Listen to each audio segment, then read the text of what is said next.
In truth, though I occupy a very high position, I am the hardest working man in this country. Those are the words of James K. Polk, our 11th president and the subject of this, the 11th episode of the Dead Presidents Podcast.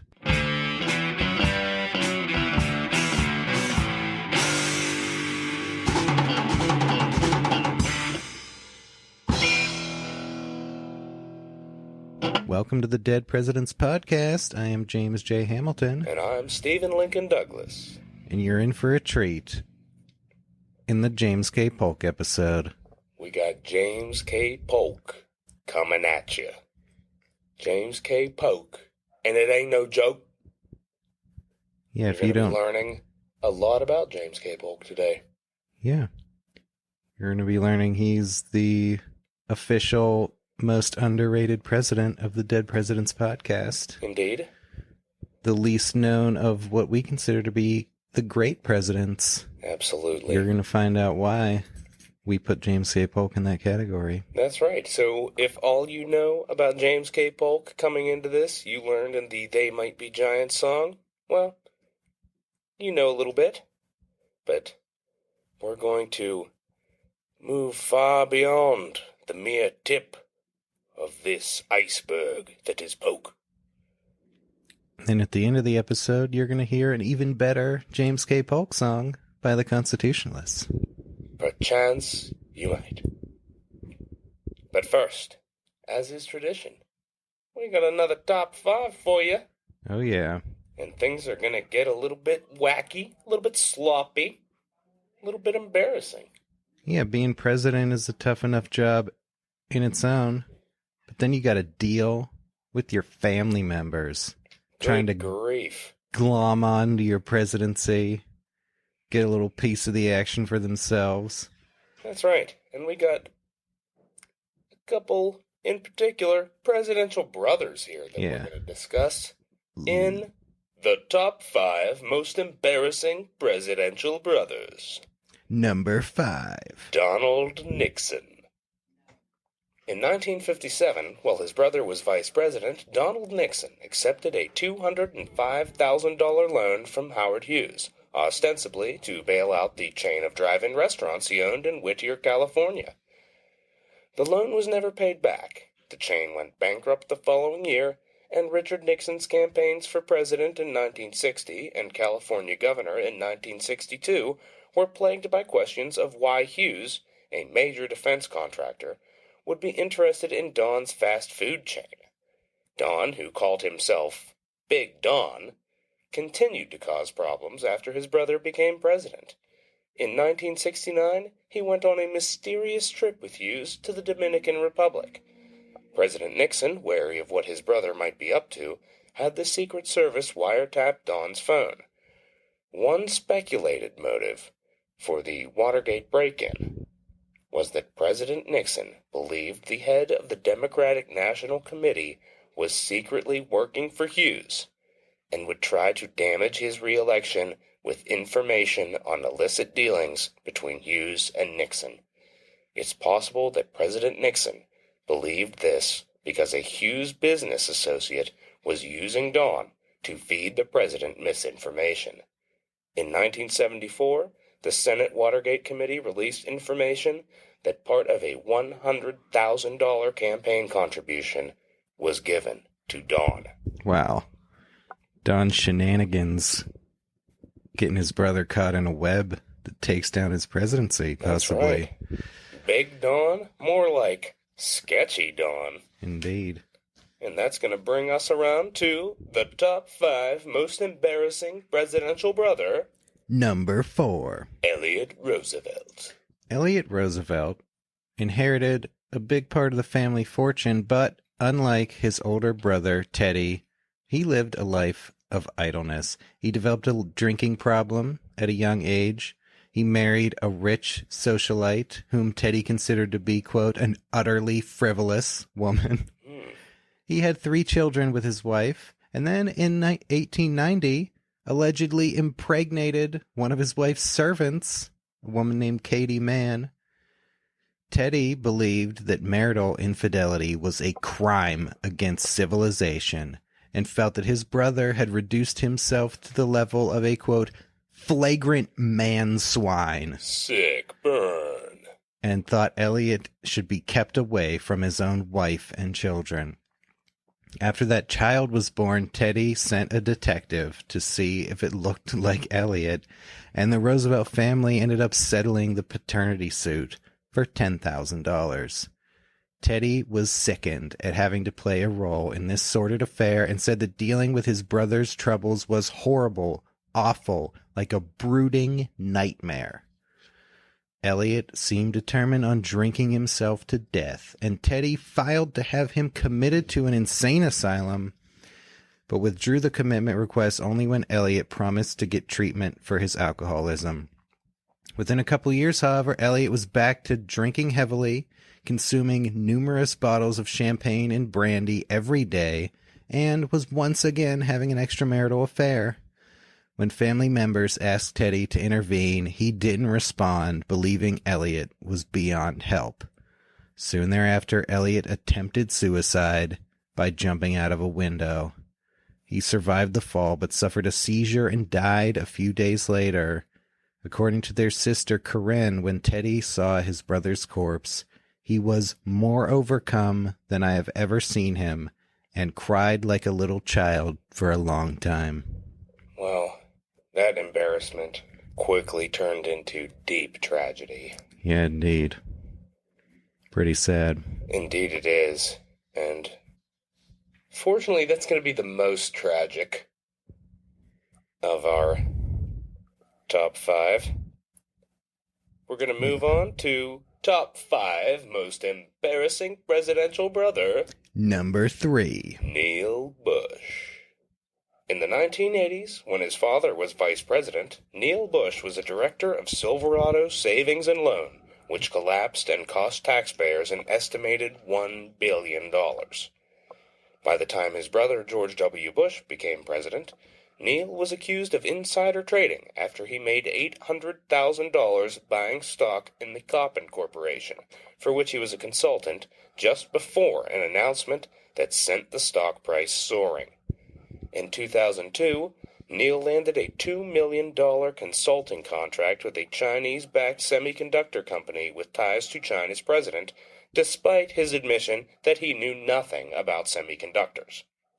He also did business with Boris Berezovsky, an exiled Russian businessman and enemy of Vladimir Putin, which may have added tension to George W. Bush's attempt to establish good relations with Putin. In 2003, Neil's wife Sharon filed for divorce and accused him of frequenting high-priced escorts on business trips to Hong Kong and Thailand. In deposition testimony that became public, Neil said that the women simply knocked on the door of his hotel room, entered, and had sex with him. He said he didn't know if they were prostitutes because they never asked for money, and he didn't pay them. Sounds a little suspicious. Yeah.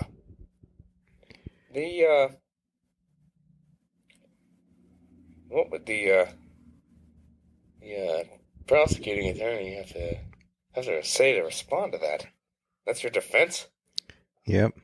Sounds like whoever he was doing business with sent prostitutes to butter him up. That's why he didn't have to pay. Seems most likely. In any event, Neil married Maria Andrews the following year.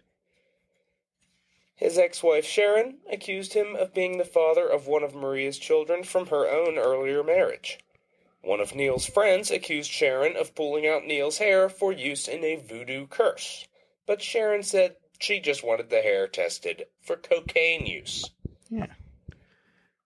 Nothing out of the ordinary. Yeah, just cocaine. Yeah. Typical for the Bush family. Starting to get a little wacky. Yeah. Up in this top 5. And we're gonna up the whack factor just a little bit as we move on to the top 5 embarrassing presidential brother. Number 2. Roger Clinton. The Secret Service code name for Bill Clinton's half-brother was Headache. Ouch. Yeah. It's like, oh, no, there's Headache is getting out of the car. He's coming across the driveway. Roger described himself as, quote, a walk-in closet full of skeletons. Ooh, harsh self-analysis. No, he's just being honest, I guess. In the 1980s, he spent a year in prison for cocaine trafficking while his brother was governor of Arkansas. Then he tried to parlay his brother's presidential fame into a music and acting career for himself.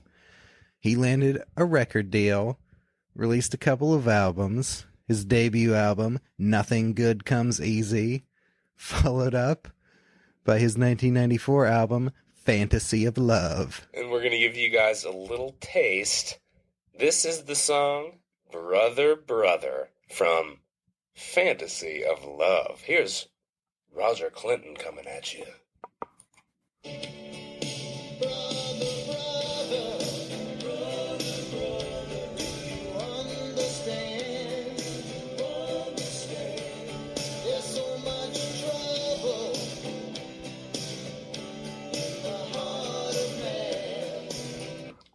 Wow, what a fist pumper that is. Man, and you'd think that yeah, what's song, it missing? A wicked sax solo by Bill Clinton coming in. Apparently he was too busy being president to collaborate with his brother. Too bad. I think Roger would definitely be in the top 5 rockinist presidential brothers. Indeed. His band performed at Farm Aid in 1993, and then in 1999 played a gig in Pyongyang, North Korea. Very interesting. World tour. Roger also got a lot of acting roles. He had bit parts in movies like Biodome with Pauly Shore and Fred Claus with Vince Vaughn. Yeah, his little scene in that is really good. You can watch that clip on YouTube. Yeah. It's pretty good scene. He had guest roles on sitcoms like The Nanny and Sabrina the Teenage Witch. He also did the voice of Bill Clinton on the Blues Brothers animated series. That's pretty interesting. Yeah. Just prostituting himself. I wonder how good his Bill Clinton impression is. Yeah. There's a lot of good Bill Clintons. I wonder how Roger's... Yeah, where does Roger Clinton stand in regards to Bill Clinton impressions? We'll have to look up the Blues Brothers animated series. In January 2001, during his final days in office, President Clinton went out on a limb and granted his brother a controversial pardon that expunged his old cocaine conviction. But Roger didn't enjoy a clean criminal record for very long because just 1 month later, he was arrested for DUI. Ouch. He then got another DUI during Hillary Clinton's 2016 presidential campaign with a BAC almost 3 times the legal limit. BAC, that's blood alcohol content for all you out there under 21 who have never partaken. Of course not. In the demon alcohol. Roger was also investigated by the FBI for allegedly accepting money to broker presidential pardons for 6 drug felons while his brother was president. A scandal that also implicated Hillary's brother Hugh, who was forced to return $400,000 paid to him by someone looking for a pardon. Wow. Pretty wild stuff. Yep. But there's some positives in there for Roger Clinton. Yep. Gotta love that rock and music. Yeah, man. That's a positive. And that's going to bring us around to the top 5 embarrassing presidential brother. Number 1. Billy Carter. Billy Carter owned a gas station in Plains, Georgia, and became a national punchline for his shameless attempts to cash in on his older brother's presidency. He reveled in the attention he received and loved to give interviews.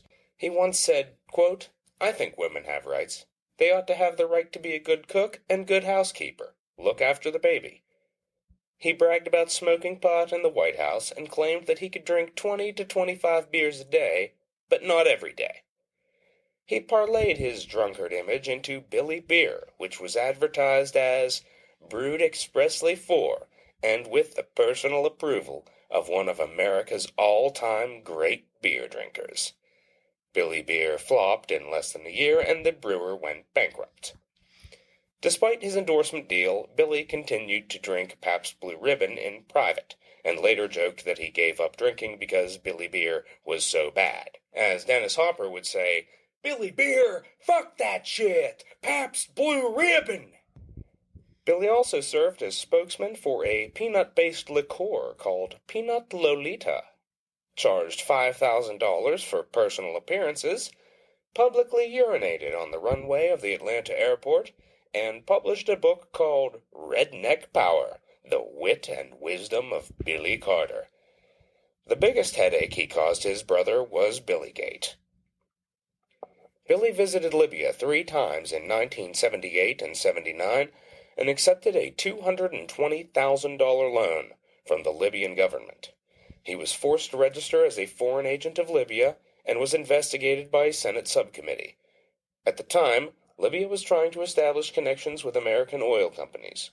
President Carter said, "I am deeply concerned that Billy has received funds from Libya and that he may be under obligation to Libya. These facts will govern my relationship with Billy as long as I am president. Billy has had no influence on U.S. policy or actions concerning Libya in the past, and he will have no influence in the future." Billy felt no remorse after his brother lost his re-election bid, saying, "I think I helped Jimmy as much as I hurt him. Certainly I didn't hurt him enough to lose 44 states." Wow. Wicked burn. Indeed. On his brother, rubbing it in. Yeah, a little bit of salt in the wound. But Billy Carter, pretty popular figure, actually. I believe that after he died, his gas station was like a tourist attraction. I don't know if it still is.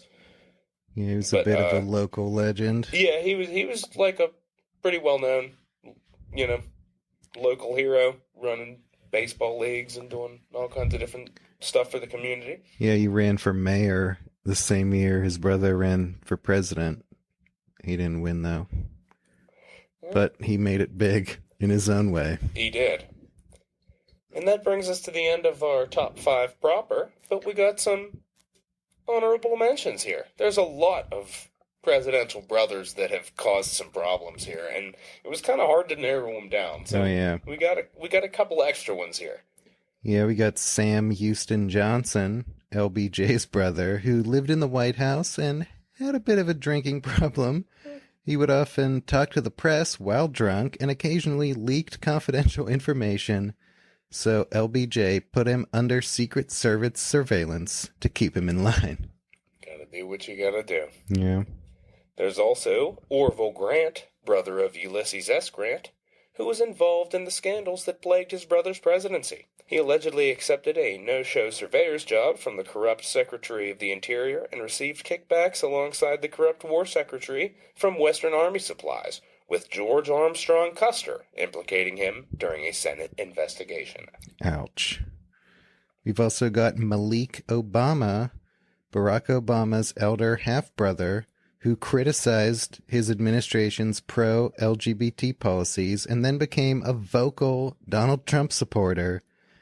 During the 2016 campaign, Malik tweeted that Hillary Clinton was, quote, "a drunk, lying woman," and said, "The lying media will not cover what I say because they cover for my brother, who is a liar." Wow. My brother, who is a liar. Quite a thing. He also tweeted a fake image of his brother's alleged Kenyan birth certificate. And these guys were best men at each other's weddings. Yeah. I guess they grew apart. I reckon so. Last but not least, we have William Polk. In 1838, James K. Polk's younger brother got into a heated argument with Robert Hayes at a Columbia, Tennessee hotel. William apparently insulted Hayes. Hayes threw a drink in William's face. William lashed Hayes with a whip. Hayes ran away and then ambushed William and fired a derringer at him, and William returned fire and killed Hayes. Polk's friend, lawyer Gideon Pillow, got William acquitted on the charge of murder, and he served only 6 weeks in jail on a lesser charge. Nice. Not so much embarrassing for William, as fantastic lawyering by Gideon Pillow. Oh, yeah. And Gideon Pillow guy is going to come in handy for Polk. Indeed. This is a pretty nice transition, but we should also say that William Polk kind of rebounded. Yeah. He ended up becoming a pretty important figure. He ran for governor of Tennessee, didn't win it, but... Yeah, he served as a diplomat in his brother's administration, fought in the Mexican-American War, stayed loyal to the Union during the Civil War. Yeah, not all that bad. And, as aforementioned, a pretty good transition into this episode, which we'll get into right after these messages.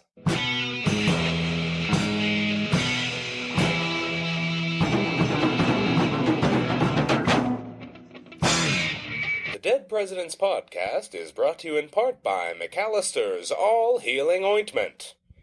The astounding efficacy of this justly celebrated and worthily named all-healing ointment is attested to by many. Innumerable pains have been assuaged, 10,000 sufferers have been relieved and cured, and more than 10,000 hearts have been comforted and cheered by its salubrious efficacy.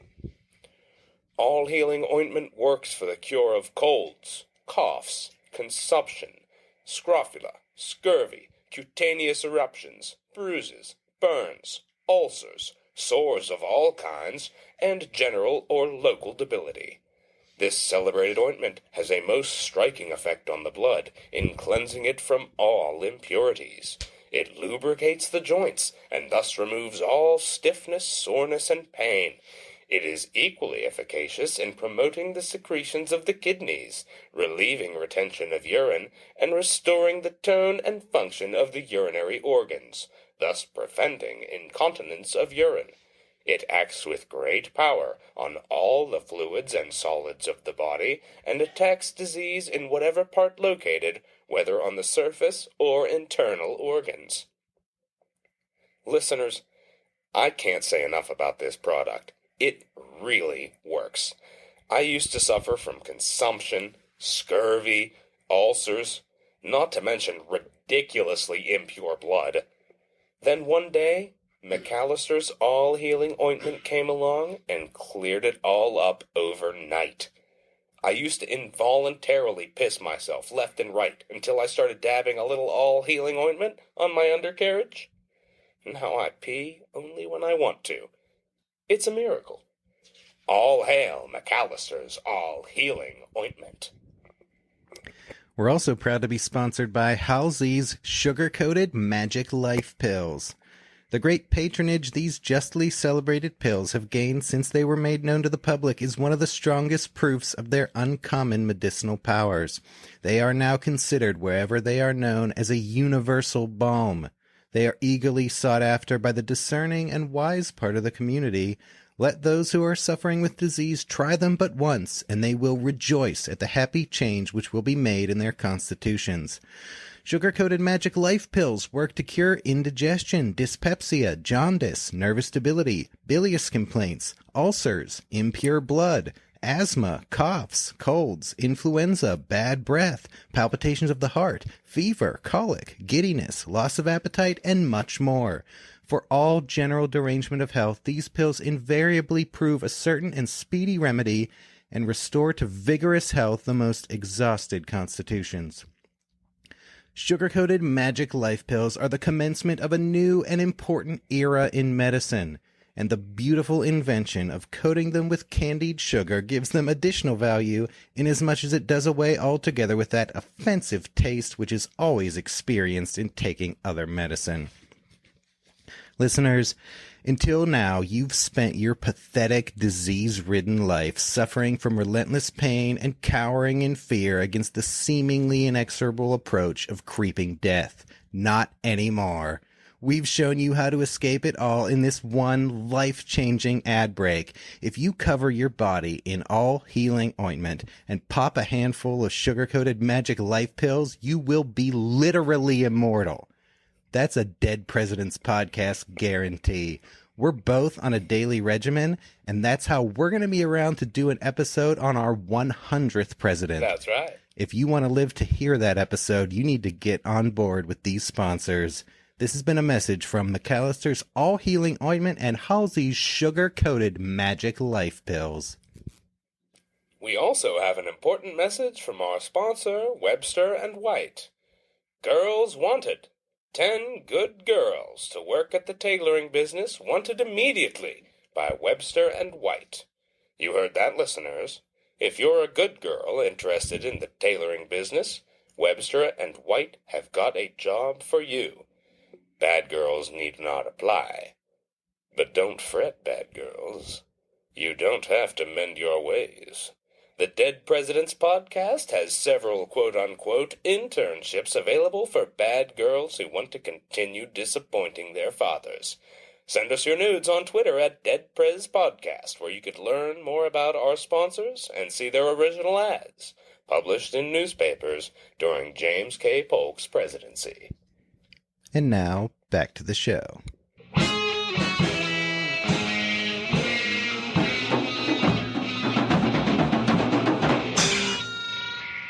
And we're back, about to dive into the life of James K. Polk. That's right. James K. Polk. Perhaps no secret to listeners familiar with the show. Among my favorite presidents. Probably my favorite president. Yep. Stephen Lincoln Douglas, the owner of undoubtedly the greatest private James K. Polk library in the nation. I wouldn't argue that. I probably do have the best private James K. Polk library in the country. The book recommendation section on this episode could be quite lengthy. Yep. But this is a fair, balanced, unbiased show, and we're going to keep it as such as we get into this episode. Yep. Which begins right around 12 o'clock noon on November 2nd, 1795, in a log cabin near the community of Pineville in Mecklenburg County, North Carolina, where James K. Polk emerges from the womb. His mother, Jane Knox Polk, was a descendant of John Knox, the founder of Scottish Presbyterianism, and therefore, Polk's going to get brought up with a pretty strictly religious upbringing. Yeah. To a certain extent, because his father, Samuel Polk, not that religious. Not big on church. In fact, the local Presbyterian minister where they attended services had openly voiced his disapproval at Sam Polk's erratic attendance record at church. This is going to lead to a problem. Jane and Sam go to take little James to be baptized into the Presbyterian faith, and Parson Wallace is his name, Parson James Wallace. He says that, well, both of the parents have to profess their faith. Jane's okay with it. Sam adamantly refuses. Yeah. And so there's an argument, and it ends up with Sam dragging Jane and the unbaptized James out of the church. And so James was not baptized. Wow. Into the Presbyterian church as an infant. And this is going to come back in a pretty big way down the road in Polk's life. Yeah, it's got to be tough living in a small town, having the parson get on your ass about your absenteeism from That's church, right. And then wanting to make you, humble you to profess faith. Otherwise, I'm going to withhold baptism from your child. If he were to drop dead, he'd go to hell because you won't profess faith. Yeah. Well, I mean, Sam's stance on religion stemmed from his father, Ezekiel Polk, who was an outspoken deist. Yeah. And Ezekiel Polk, pretty interesting character in and of himself. James, well, I wonder if the Polks got a chance to get their baptism correct with their next children, because Polk, he was the first of 10 children. That's right. They kept having more. And they were going to move out of North Carolina to Tennessee, maybe get away from the parson that Sam Polk was not a fan of. Yeah. Ezekiel Polk acquired land in Tennessee, over near the Duck River in what is now Maury County, and said, "Hey, you got to come out here." And initially Sam was like, but it wasn't too long before he said, "All right, yeah, let's bail." And they made the 500-odd mile trek across country to the frontier south of Nashville, Tennessee. Yeah, the Polks, Sam Polk among the founding fathers of Maury County, Tennessee. Really new area, getting in on the ground floor. Indeed. That's southwest of Nashville in Middle Tennessee. Yeah, what is it, like 20 minutes outside of Nashville or something like that today? I don't know, maybe half an hour or so. Yeah. Columbia, Tennessee is the name of the town. Yeah, not too awful far removed from Nashville. One of Sam Polk's new friends, upon moving to Tennessee, a guy named Andrew Jackson. That's right. He's going to become an important guy to be friends with coming up. Yeah, the Polk family were ardent Jeffersonians and got behind Jackson in a big way. Yeah. So what kind of a childhood did James K. Polk have? Well, Polk had a pretty rough childhood. He had a pretty intermittent education early on. Yeah. Because he was frail. He was sick a lot. He couldn't really keep up with chores. He couldn't keep up with games and sports of the other kids. He was having a rough time. Yeah. He started having stomach problems that would become more and more severe as time went on. And we know today that he was suffering from gallstones. Mm-hmm. And so, at 17, they make a trip to go and see Dr. Ephraim McDowell, the renowned physician that he performed the first surgery of this nature. Yeah. But it was in its infancy. He did, this yeah. Sort of thing. He did the first hysterectomy, the removal of the uterus. I think he's considered the first known instance of any doctor doing that. So he was kind of a big deal. Yeah, he's a pretty big deal. And, but yeah, Polk, these gallstones, this is like urinary stone. He's suffering extreme pains in his urinary area. Too bad he didn't get some of that all-healing ointment. That's right. Otherwise, he could have avoided this whole surgery. Indeed. It might not have been out at this time. Oh, no, yeah, that's from, his presidency. Yeah. It wouldn't have been around yet, but Too bad. Just missed it. Yeah. So, Polk has to undergo a legitimately intense surgery. It is absolutely cringeworthy to think about. And basically, you don't have anesthetic. They've plied him with brandy. Mm-hmm. It's a 17-year-old kid getting him drunk on brandy, and then pretty much they shove a probe up into your taint, pretty much. Wow. And force it around and try and take forceps and remove these stones. It was a horrible operation to undergo. And it very well left James Polk impotent or sterile.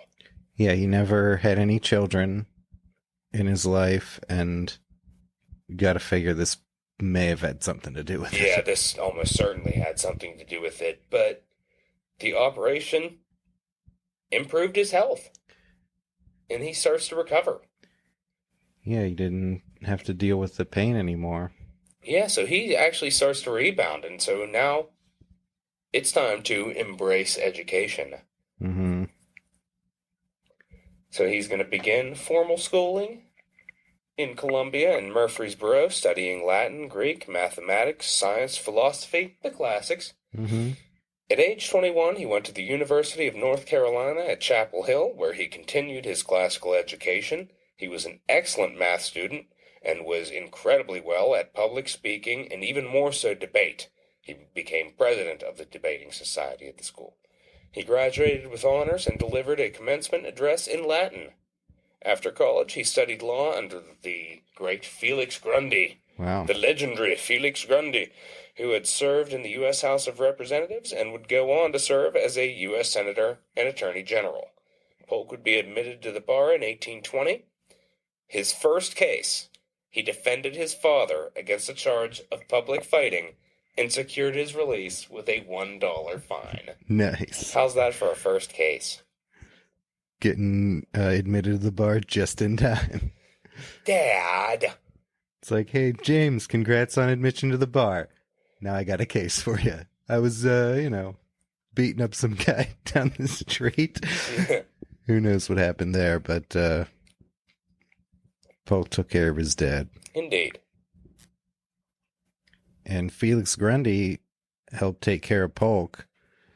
He helped Polk get elected as clerk of the Tennessee State Senate, which paid a handsome salary of $6 a day. That was a lot of money. And in that job, he managed the Senate's paperwork, became versed in parliamentary procedure and legislative practice, served a 2-year term, and then was unanimously reelected to a second term. Yeah.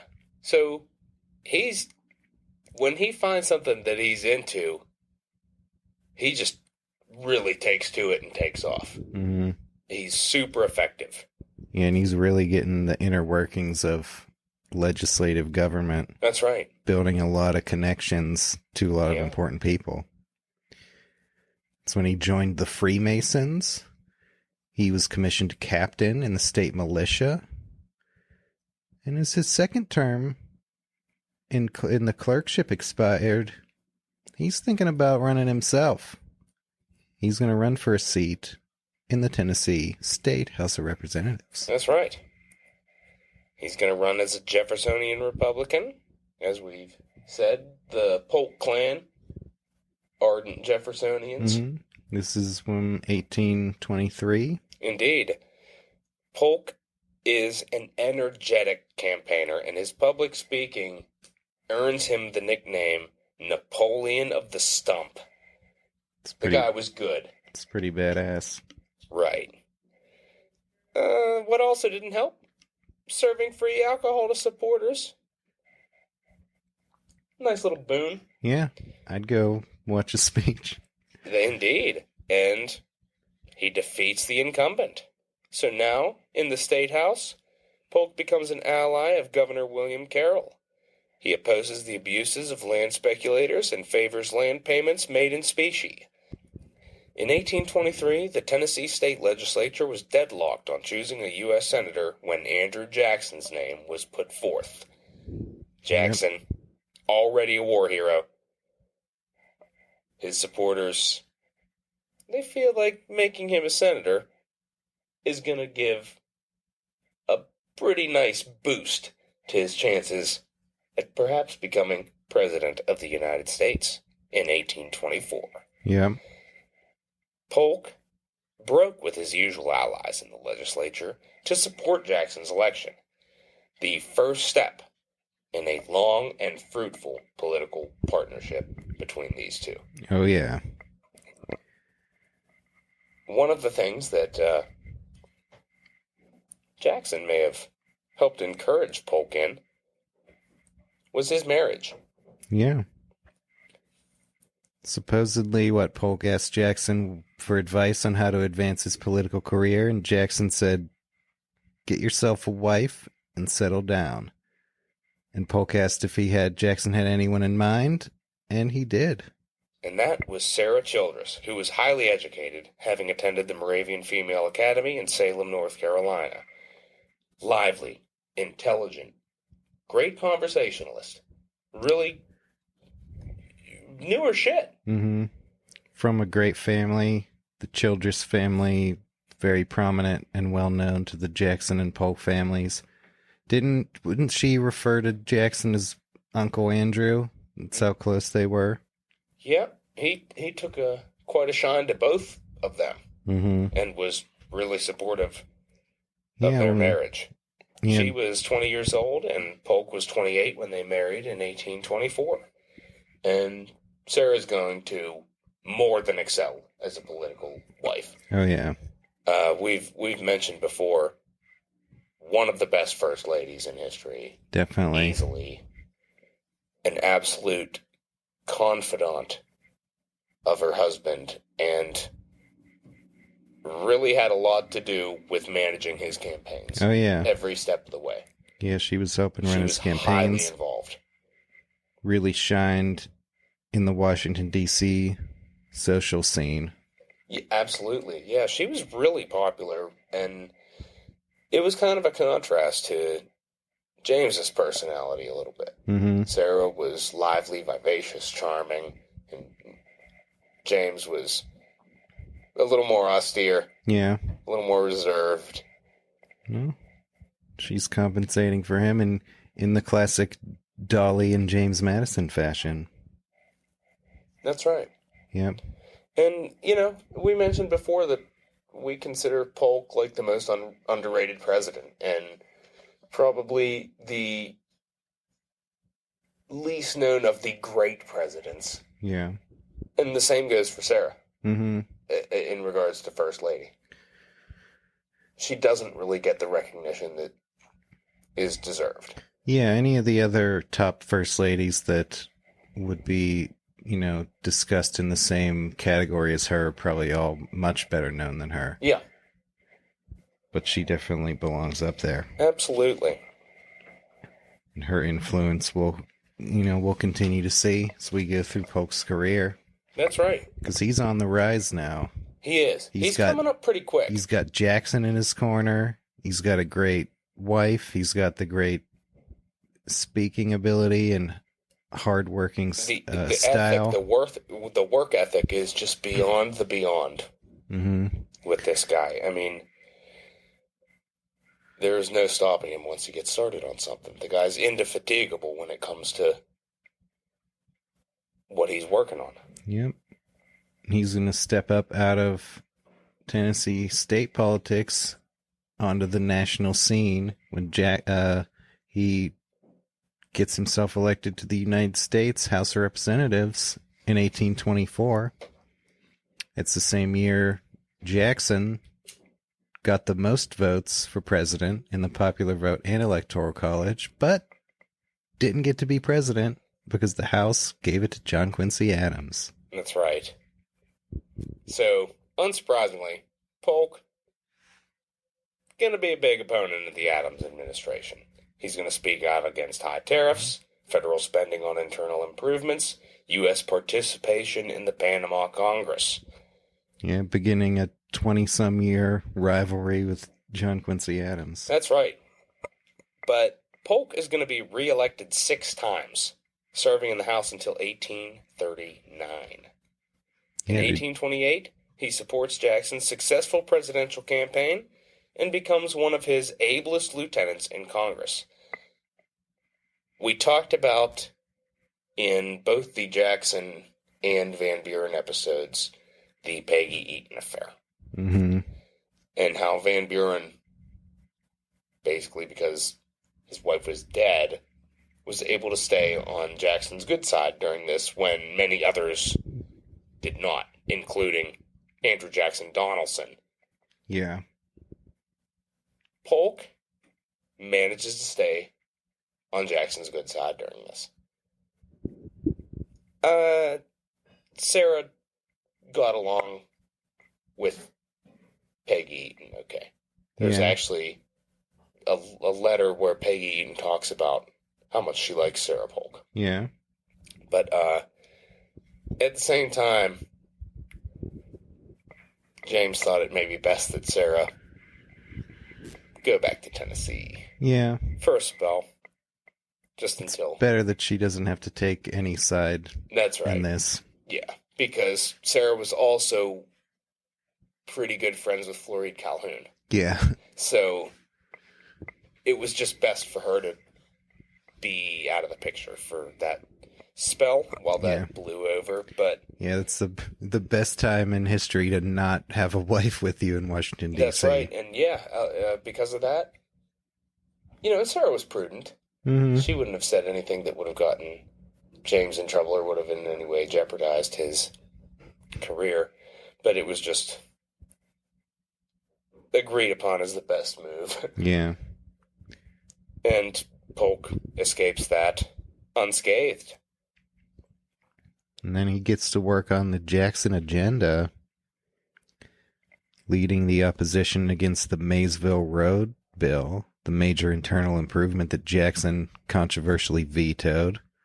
Also supported the force bill for the use of force against South Carolina during the nullification crisis. Yeah, some big issues going on when Polk's in the House. Polk also leading the charge against the recharter of the Bank of the United States. Put together a little committee report denigrating the bank to help back up Jackson's veto. And in 1833, we got a Jacksonian Democratic majority, and Polk becomes chairman of the powerful Ways and Means Committee. He's going to support Jackson's removal of federal deposits from the Bank of the United States. And in 1835, he's going to become the Speaker of the House. He is the only Speaker of the House to become president to date. A first and only. That's right. Yeah, he's really coming up with Jackson's rise. He's moving right up along with him. Yeah. All the way to the top of Congress. As Speaker, he supports Van Buren and the Anti-Abolitionist Gag Rule. Now, this is questionable. Yeah, we talked about the gag rule immediately tables anything that has to do with slavery. Yeah, basically, slavery is off limits of being discussed.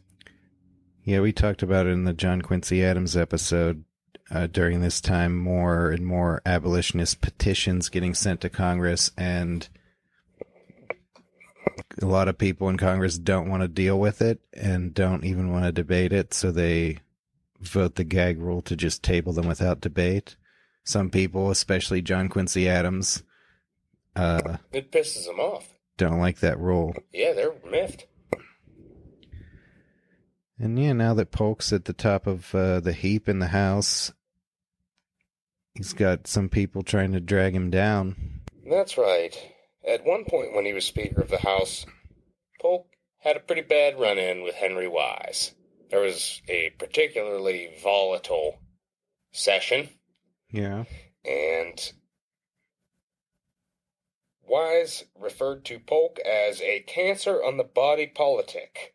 He confronted him at the chamber door, pointed his finger in his face, and said, quote, "Sir, you talked in a damned arbitrary manner to me today." He then called Polk a petty tyrant and assured him that I mean it personal. This was a challenge. Them's fighting words. Right. He's trying to provoke Polk into a duel. And Polk pretty much just looked at him and walked out. And Jackson later wrote him and said, yeah, that was the best course of action. Because to the thinking of John Bell and Bailey Peyton and Henry Wise, they figured they had Polk trapped here. Because he's not going to get into a duel, and Jackson's going to consider him cowardly. Yeah, if a guy was seen as dishonorably dodging a duel, that would be a big blot on his character among Andrew Jackson types who never back down from anything. But again, it's a case by case basis, because you're not required to duel if someone's just overstepping and getting in your face. It depends on the quality of the challenge, really. Yeah, there was actually another instance in 1830 where Thomas D. Arnold, who was a resolute anti-Jacksonian, he accused Hugh Lawson White, who was a friend of Polk's, of bribery. And Polk said, quote, "The charges are base calumnies, and when examined, the whole world will know them to be so, and will properly appreciate the unworthy motive which has induced the petitioner to utter them in this public manner." So, Polk just called this Thomas D. Arnold guy a liar, and Arnold's pissed off. And so his response, he publishes in a Washington newspaper saying, quote, "I pronounce James K. Polk of Tennessee to be a coward, a puppy, a liar, and a scoundrel generally." He's expecting that Polk's gonna be insulted enough to challenge him to a duel, and Polk ignores it because it's over the top. But that's just, his nature is avoiding these unnecessary conflicts that have brought down people like Jonathan Silly, who will talk about the Silly duel at some point. That's probably the greatest duel. Pretty good one. It is. So Polk, keeping his head above the fray in that regard. And after a pretty successful stint in the House, Polk decides to resign in 1839 and run for governor of Tennessee. Yeah, he's got his eye on bigger things. And he's going to embark on a tour of one end of Tennessee to the other, making speeches all the while, taken to the stump, holding these parties. Meanwhile, Sarah's managing the campaign from home. They're forwarding letters back and forth. She's setting up his appearances. That's right. Gathering support. It's a really... They run a really solid campaign. Yeah, imagine running a statewide election back in the day when you have to, ride in a horse and buggy across the state and give hours-long speeches all the time. It's a brutal endeavor. It is. They really put a lot of work into it between the two of them because they ran it, Mm-hmm. There wasn't much outside. Yeah, they probably, you run for governor nowadays, you probably have hundreds of people running your campaign. Right. Not at the time. Yeah, there was a handful of people. Polk and Sarah. James and Sarah. Mm-hmm. And it's going to pay off. Yeah, Polk's going to win, defeating Whig incumbent Newton Cannon by a narrow margin. However, the governorship, as John Tyler had previously discovered, is not a very powerful position. And it really doesn't allow you to get too much done. Polk basically has the John Tyler experience as governor. Yeah, lots of, Tyler, Monroe, Jefferson, all presidents who had been governors. About how little power the governor doesn't have any power. Not like... So Polk falls in with all of them. Mm-hmm.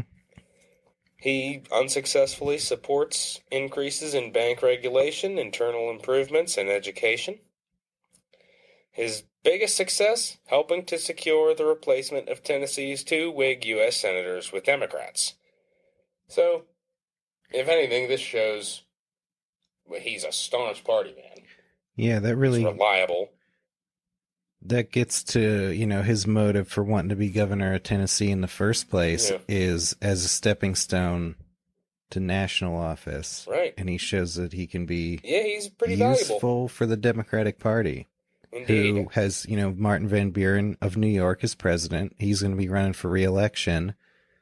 His vice president, not all that popular, might be dropped from the ticket. And Polk has his eye on the vice presidential nomination. We've mentioned this vice president before, in case our listeners need their memory jogged. Richard Mentor Johnson. Yep. We talked about him in a few episodes. He's unpopular with Southerners because he openly lived with the slave mistress and acknowledged her children as his own. So, some people thought he'd be dropped from the ticket. Polk thinks I ought to be the top, Westerner in the That's Democratic Party. I'm the natural He'd be successor a great to balance Jackson. To the ticket, Right. Geographically, and as far as being a Jackson supporter goes, those are your top two. Yep. Well, Amos Kendall, but he's more behind the scenes. Yeah. Well, Polk's got his friends working behind the scenes to try to drum support for him to be vice president or get the nomination. But then, the Democratic convention, they kind of ended up not even wanting to deal with this issue, and they don't even nominate anybody for vice president. I guess they don't want to, openly repudiate Richard Mentor Johnson, but also don't want to back him up. They're hoping that just, the way the House gets to break electoral college ties, or when there's not an electoral college majority, the Senate does that for the vice presidency. And I guess the plan was just to have the Senate pick among multiple candidates. But it didn't matter because Van Buren did not win. No. Lost to the Harrison Tyler ticket. But the effort got Polk some national exposure as a potential Jacksonian successor from the West. That's right. And Polk's biographer, Walter Borneman, compared Polk's vice presidential push to a similar effort of a young Massachusetts senator to gain the 1956 Democratic vice presidential nomination. Right. He fell just short, but he got his name out there. And this was none other than John F. Kennedy, who, in just 4 years, becomes the Democratic frontrunner. Mm-hmm. Not a bad strategy. Yeah. Something to that failed vice presidential push. But Polk has something he needs to do in the interim here. Mm-hmm. He's going to have to be reelected governor of Tennessee. Yeah, it's just a 2-year term, so 1841, he's got to get reelected. Yeah. And his Whig opponent this time, James C. Jones, known as Lean Jimmy Jones. Yep. He's going to take a page out of the Harrison playbook, running as a humble log cabin candidate with an aw shucks demeanor and this homespun Andy Griffith type persona. Yeah, he's like, he's all style, Polk's all substance. Yeah. Jones, he's got the lighthearted tone at their debates, playing to the crowd. Polk, he sticks to the issues. He knows his stuff. Yeah. But it's not a great environment for Democrats this year. No, it's really not. The Whigs are on the upswing. Yeah. Jones, he supports the Whig policies of a national bank and the distribution of federal tariff revenue surpluses to the states. Yeah. And we got another grueling campaign. Yeah, that's every and 2 years. Outstanding work by Sarah Polk in organizing this and managing this campaign because, good Lord, it was a hellish schedule. Everybody was completely exhausted by the end of it. Sarah's really concerned about James's health. Yeah. They speak for 2 hours each with 30-minute rebuttal. They got to do this over and over again. All across the state. Yep. And it's a real close race. It comes down to the wire. It really does, but it's just the national tide has turned at this point. Van Buren's out, and there's a bit of a Whig surge. Yeah, the Panic of 1837 is still hurting the Democratic Party. Yeah, it is, and it's just not looking good for many a Democrat right now, which leads to Lean Jimmy winning with a narrow 3,000 vote victory. But Polk's not one to get discouraged. Nope. He immediately sets to work on 1843. Yep. And a big comeback. He's going to do it all over again in 2 years, running against the now incumbent Lean Jimmy. The grueling statewide campaign in 1843, and yet again, Polk comes up just short, losing this time by 3,833 votes. So, man, this looks like the end of James K. Polk's career. Many can't get beat as much. Twice in a row. Figured, yeah, he is going to be damned into political oblivion. What good is he anymore for the Democratic Party nationally? That is the question at this point. So we're heading in to the 1844 presidential election. That's right. And as They Might Be Giants said, in 1844, the Democrats were split. Oh, yeah. The Whigs, they're united around their party founder and leader, Henry Clay. He's the clear Whig nominee. But who are the Democrats going to turn to? They got a couple people they're looking at. Yeah. Well, the main guy seems to be ex-president Martin Van Buren. Exactly. He's coming in to the Democratic convention as the front runner. However, MVB makes a pretty serious blunder when he comes out against Texas annexation. So, going into the convention, he's not the front runner anymore. It's up in the air. You got Martin Van Buren, you got James Buchanan, you got Lewis Cass. Yeah. All of these guys are vying. James Buchanan's a moderate. He might be a safe choice. Lewis Cass is an expansionist. Mm-hmm. So there's that expansionist fervor going on. MVP actually seems like he might have blundered enough to put a question over, is he the best choice of these three guys? Well, yeah, John Tyler's president, and he had been kicked out of the Whig Party, right? But he's not trusted by Democrats.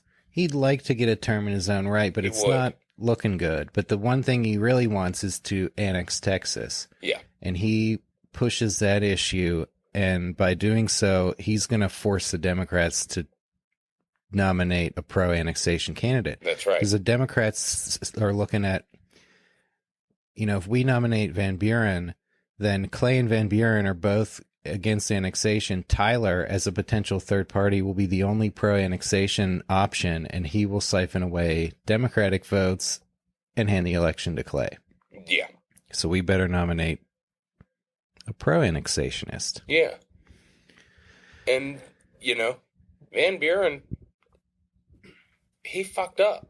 Mm-hmm. Because he could have gotten the nomination. Yeah, I mean, he probably all he would have had to do is say nothing. Yeah. Yeah, that's kind of what I was thinking. Mm-hmm. If he just remained vague on it. And that kind of surprises me, because Van Buren was such a masterful politician. For him to slip up with something like this and just outright go against the annexation of Texas, despite, he's breaking with Jackson. Yeah, I don't know. I mean, it seems like at this point in his career, maybe after he's already been president, he just doesn't care anymore. He's starting to stand behind, just say what he believes. Because 4 years from now, he's going to be running as a third-party abolitionist candidate. That's right. He's just going to stick to his beliefs regardless of whether they're on the party platform or not. Yeah. But, going into the convention, who sees, 10 moves ahead of everything we just discussed is James K. Polk. Yeah. Because he's dead in the water after losing his gubernatorial campaigns. That's right. But he still has his eye on the vice presidential nomination. Which seems like it's an attainable goal. It's possible. I mean, there's maybe no other Western Democrat who's, as of high stature, so he could be a, regional balance. But he, him and his political friends in the Tennessee delegation of the convention are going to be playing a long game. Indeed. Yeah, there's going to be a lot going on here. You got several ballots with nobody clearly emerging as a frontrunner. Yeah, because the rules of the Democratic Convention is you need 2/3 to get the nomination. So even it's not a simple majority. First ballot, Van Buren had more than 50% of the votes, but that's not enough. Right. And Polk's got the Tennessee delegation supporting Van Buren. Their, position is Van Buren for president, Polk for vice. But at the same time, they kind of understand why Van Buren isn't going to be able to get it. Yeah. So, some maneuvering starts. This is where you get some behind-the-scenes actions with the aforementioned Gideon Pillow, who's going to keep popping up, and George Bancroft. He's a Massachusetts delegate. Yeah, and these guys did, and noted historian, but these guys did a lot of behind-the-scenes maneuvering, a lot of string pulling, and they come up with an idea. They propose Polk as a compromise candidate. How's that going to go over? Well, if it's coming from Massachusetts and George Bancroft, it might go over well. I mean, it's not like it's Tennessee just pushing its own guy forward. He's going to get nominated by a northern delegation. Yeah. And to balance the ticket geographically, I'm trying to get New York's Silas Wright for vice president. Yeah, this was the Polk strategy in supporting Van Buren while knowing he can't win, is that once Van Buren is forced to drop out, Van Buren's supporters will look favorably on Polk because he was on their side. Right. And that's what happens. Balancing the ticket with another New York Democrat and Silas Wright seems like a good idea. Yep, so on the 8th ballot at the convention, Bancroft in the Massachusetts delegation proposed Polk as a candidate. He gets 44 ballots against 114 for Lewis Cass and 104 for Van Buren. But, that was the move. Now Polk's name is in there. Strategy. And that splits everything wide open, because now Van Buren, he knows he's dead, and he, formally withdraws his name. And then there's just a wave. Yeah. And they move on over to Polk. Yeah, he becomes the consensus compromise candidate real fast. Ballot 9, Polk, 233 votes against 29 for Cass. And this pretty guy, overwhelming. Yeah.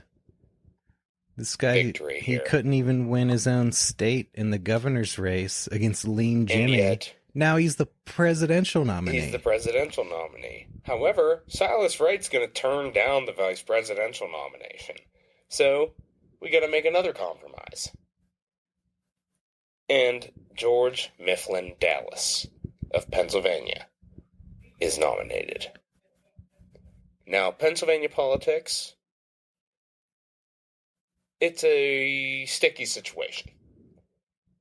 And Dallas's nomination irks certain Pennsylvania Democrats, i.e. James Buchanan. Yeah. So, something's going to have to be ironed out there. But it's all part of the big game. Mm-hmm. In any event, Polk and Dallas are going to be running as the Democratic candidates for president in the election of 1844. Going up against the inimitable, oft contender Henry Clay. Yep, Clay, a towering national figure, and Polk not as big of a name, and that's when his opponents start,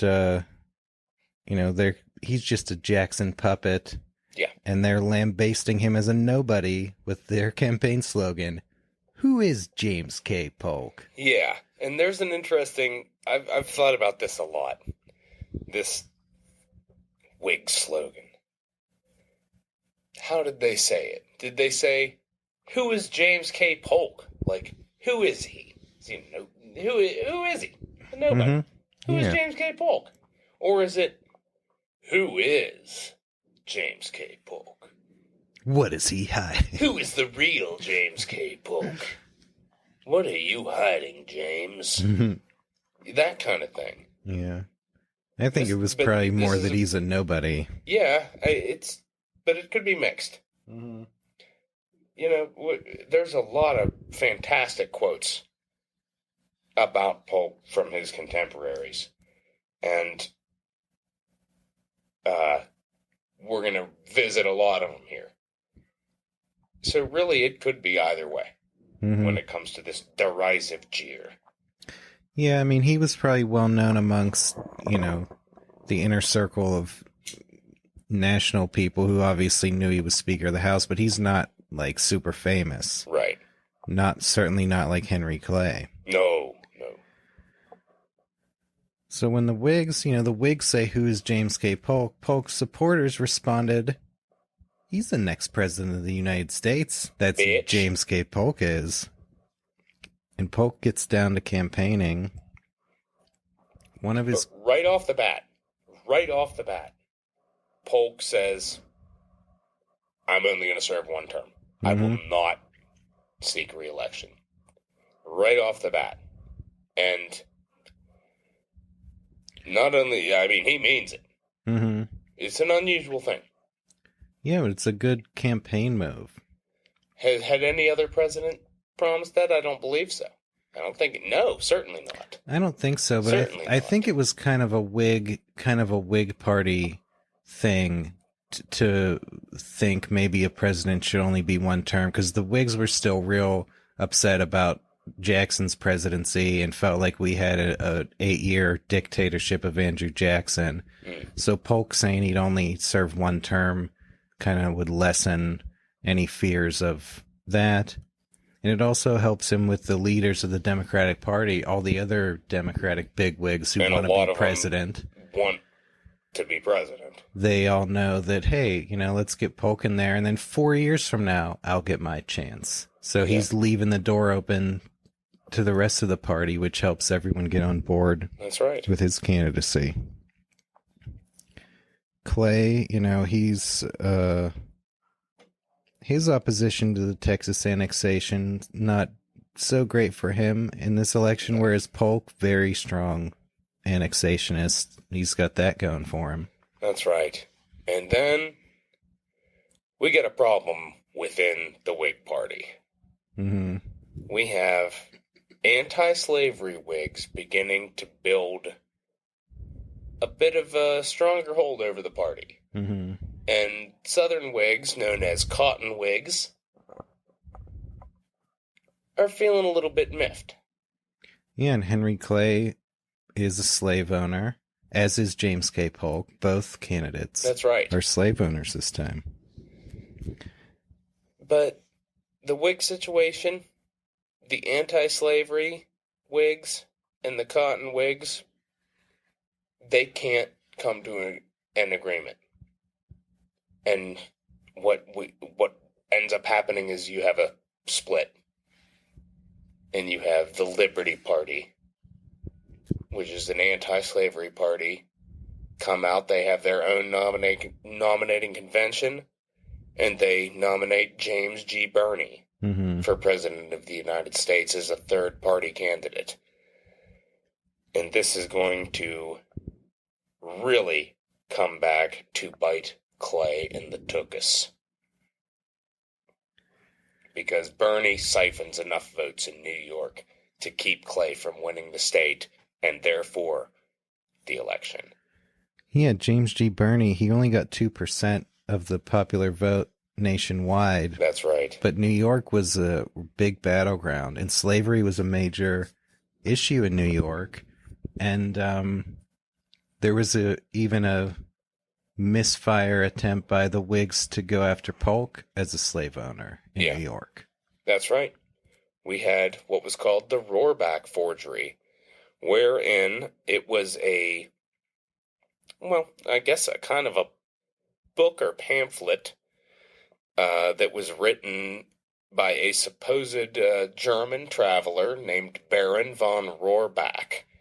And it was all about his experiences traveling through the United States. And there's a section where he talks about visiting the West and South.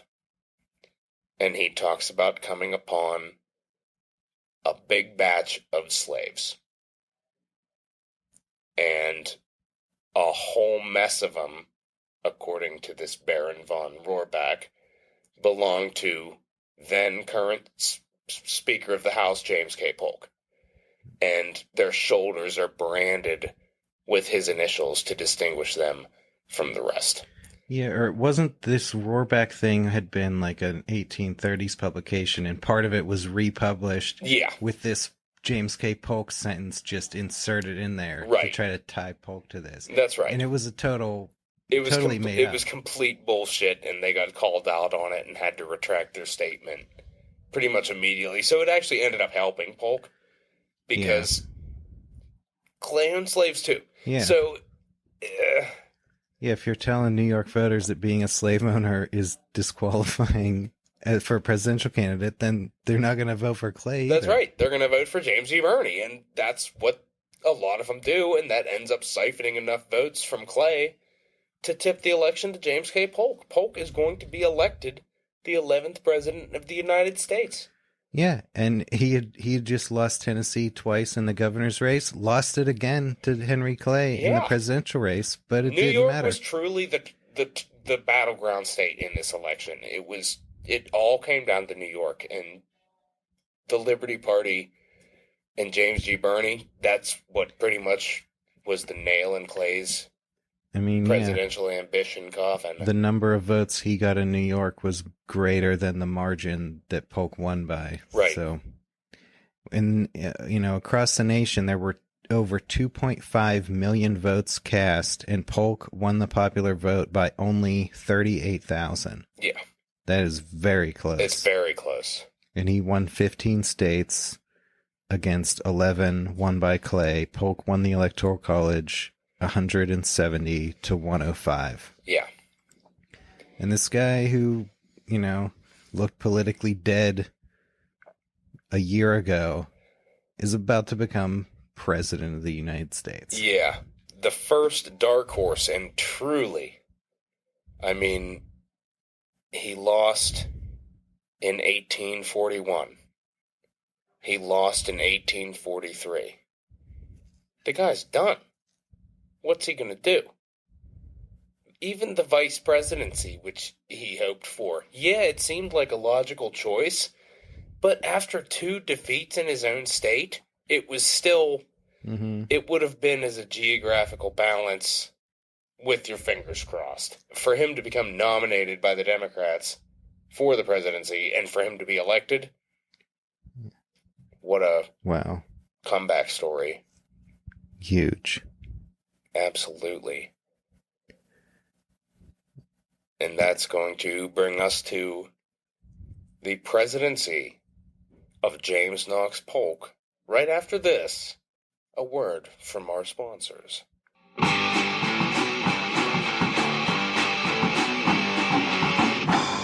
The Dead Presidents Podcast is brought to you in part by Champlin's Anthelmintic Worm Medicine. To mothers. There is nothing more distressing to the feelings of a mother than to see her offspring gradually declining in health and sinking to an early grave. Of all diseases which ravage the human system, particularly infants and young children, none is so distressing in its influence as that caused by worms. Often we see healthy and robust children suddenly decline in both strength and health, the hue of health giving place to a ghastly pallor of countenance. See them afflicted with pains in the limbs, troubled with offensive breath, a disposition to be constantly picking the nose, starting and crying out in sleep, voracious appetite, troublesome coughs, difficulty breathing, nausea, squeamishness. These are some of the symptoms of worms. Their bad effects can be obviated by using a bottle of Champlin's anthelmintic, the best and most efficacious vermifuge known for entirely eradicating from the system this frightful scourge. You heard that, moms? If your child won't stop picking their nose, they might already have 1 foot in the grave, their intestines literally crawling with revolting parasites. Does your child cry at night? You'd cry too if you were haunted by the grim specter of death as an army of maggots devoured you from the inside out. Are you just going to sit back and watch as your beloved son or daughter shuffles off this mortal coil? No. You're going to go out and buy Champlin's anthelmintic today because you're a good mom. That's a message from our sponsor, Champlin's anthelmintic. Now a message from our sponsor, Elizabeth Peters, who publishes this important notice. My legal husband, John Peters, left my bed and board last fall without cause or provocation, thereby rendering my expenses lighter. All the old maids, young girls, and widows of all ages and conditions are hereby forewarned against harboring or trusting him on my account, as I am determined not to be accountable for his debts, or more especially for his conduct, because he is a loafer, a drunkard, a gambler, a thief, a liar, and a Whig. Listeners, steer clear of consummate lowlife John Peters. This lazy, malingering bastard doesn't have a job and spends his time blowing Elizabeth's hard-earned money at the tavern and the card table. Worst of all, the Whig son of a bitch voted for Henry Clay for president. That's downright unforgivable. On his wife's behalf, we're happy to tell John Peters goodbye and good riddance. That's a message from our sponsor, Good Democrat, Elizabeth Peters. We're also proud to be sponsored by Jane Vandergriff, who publishes this important notice. The public are cautioned against my husband, an individual who sometimes calls himself R. Chili's Vandergrift. He absconded from my bed and board without the slightest cause, in the company with a lewd and abandoned woman of equally bad character with himself. He is a treacherous, bad man, of dark ash color, wears long whiskers, which is a sure indication of a rogue. About 5 feet 8 or 9 inches high, rather stout made. This notice is to caution the public from trusting him in any way whatever, as I am determined not to pay 1 cent for him on any account. Listeners, watch out for R. Chili's Vandergrift. It should be easy enough to spot him. He'll be the snidely reprobate with the comically villainous mustache and a garishly skanky tramp on his arm. You wouldn't believe it to look at him, but this degenerate whoremonger actually has a charming, elegant wife at home. Yet he chooses to gallivant around with some slatternly, home-wrecking streetwalker. What a piece of shit. That's a message from our sponsor, Jane Vandergrift. Say what you will about R. Chili's Vandergrift. At least he's not a Whig. He's got that going for him. And now, back to the show.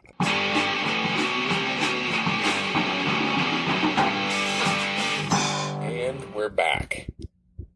And ready to dive into the presidency of James Knox Polk.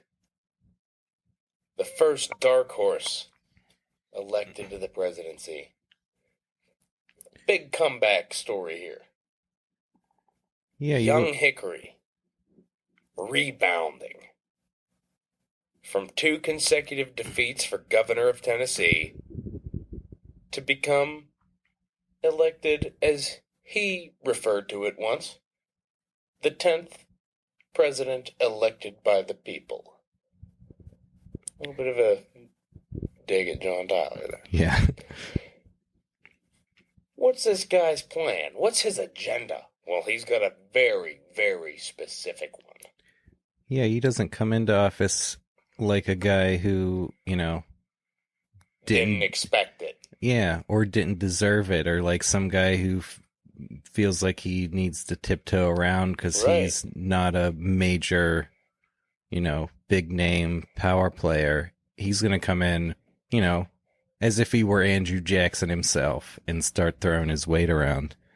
And yeah, he had a very specific agenda that he laid out with 4 main goals. That's right. And let's turn to George Bancroft. We mentioned him before, who's behind the scenes maneuvering at the Democratic Convention, along with Gideon Pillow, helped get Polk nominated. Bancroft is a renowned historian. Mm-hmm. He had written The History of the United States, and it was an incredibly popular volume. Yeah, I think isn't the Bancroft Prize is a major award given out to historians today. That's right. And that's after George Bancroft. And he's going to become Polk's Secretary of the Navy, but before this, he's perhaps the only man, because I'm sure Sarah had some insight into Polk's plans and way of thinking, but Bancroft was perhaps the only man who had a direct insight into the design of Polk's policy. Bancroft recalled that, quote, speaking energetically, he raised his hand high in the air, and bringing it down with force on his thigh, he said, there are to be 4 great measures of my administration: the settlement of the Oregon question with Great Britain, the acquisition of California and a large district on the coast, the reduction of the tariff to a revenue basis, the complete and permanent establishment of the constitutional treasury, as he loved to call it, but as others had called it, independent treasury. So he's got some lofty goals in mind here for somebody that's pledged to serve a single term. Mm-hmm. And he knows damn well he's going to be facing some opposition in Congress. Oh, yeah. Is he going to be able to pull it off? What kind of man could do this? Could you be of strong enough will? Could you have the fortitude enough, mentally, physically, to do this in a span of 4 years? Well, we're about to find out.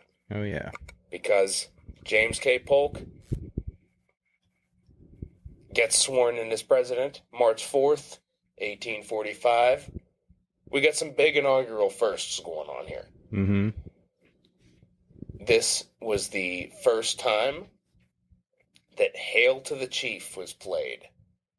There is a record from the Washington Globe that states, at its conclusion, referring to the inaugural address, James K. Polk, now officially the 11th President of the United States, kissed the Bible on which he had sworn, followed by the discharge of cannon and the hearty, deafening shouts of the multitude.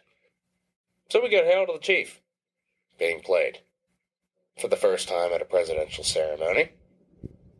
That's going to become a thing, as we'll find out. Mm-hmm. Didn't Sarah decide or tell someone to keep playing that? Later that day, at the White House, well, the president's mansion, I should say, reception, between the reception and dinner, Sarah had the Marine Band strike up Hail to the Chief to turn what could have been a slovenly panic rush into a regal procession, and it became a mainstay. By the end of the Polk's term, Hail to the Chief was the customary tune for the announcement of the president. One of the lasting contributions of Sarah Polk. That's right. Making that a thing. Another inaugural first, Samuel B. Morse had just recently invented the telegraph, so this was the first time that the news of the inaugural and Polk's speech was transmitted live to Baltimore via this newfangled invention. Nice. The telegraph. With the Morse code. That's right. Mm-hmm. So, a couple inaugural firsts. Pretty cool. But now it's time to get down to business. Yeah, Polk, he's going to be his own man as president, and he's going to do things his way. That's right. He wrote to his friend Cave Johnson, who was to become his postmaster general, "I intend to be myself president of the U.S." And he got off to an early start demonstrating that. This always seemed like kind of a big deal, like a big move to me to make right off the bat. Yeah. Francis Blair is a longtime Jackson ally. He was in the kitchen cabinet. Right. He's the editor of the Washington Globe newspaper, which was the mouthpiece of the Jackson administration. That's the big party newspaper. Yeah. But Blair and Polk, they don't really have a great relationship. And Polk doesn't really want to rely on this guy to run his newspaper. So he kind of elbows him out. Yeah. Polk wrote to Jackson, "I must be the head of my own administration and will not be controlled by any newspaper or particular individual whom it serves." Yeah. And I guess Jackson backed him, let him do what he wanted, and Blair was out. And he sold the Washington Globe, and a new newspaper, the Washington Union, was established to be Polk's newspaper. Yeah. And Polk's going to set pretty high standards as president. He's setting high standards for his cabinet. He wants them to be in Washington. He doesn't want them to delegate their departments to subordinates. And he's going to oversee everything himself. Mm-hmm. Polk absolutely micromanaged government.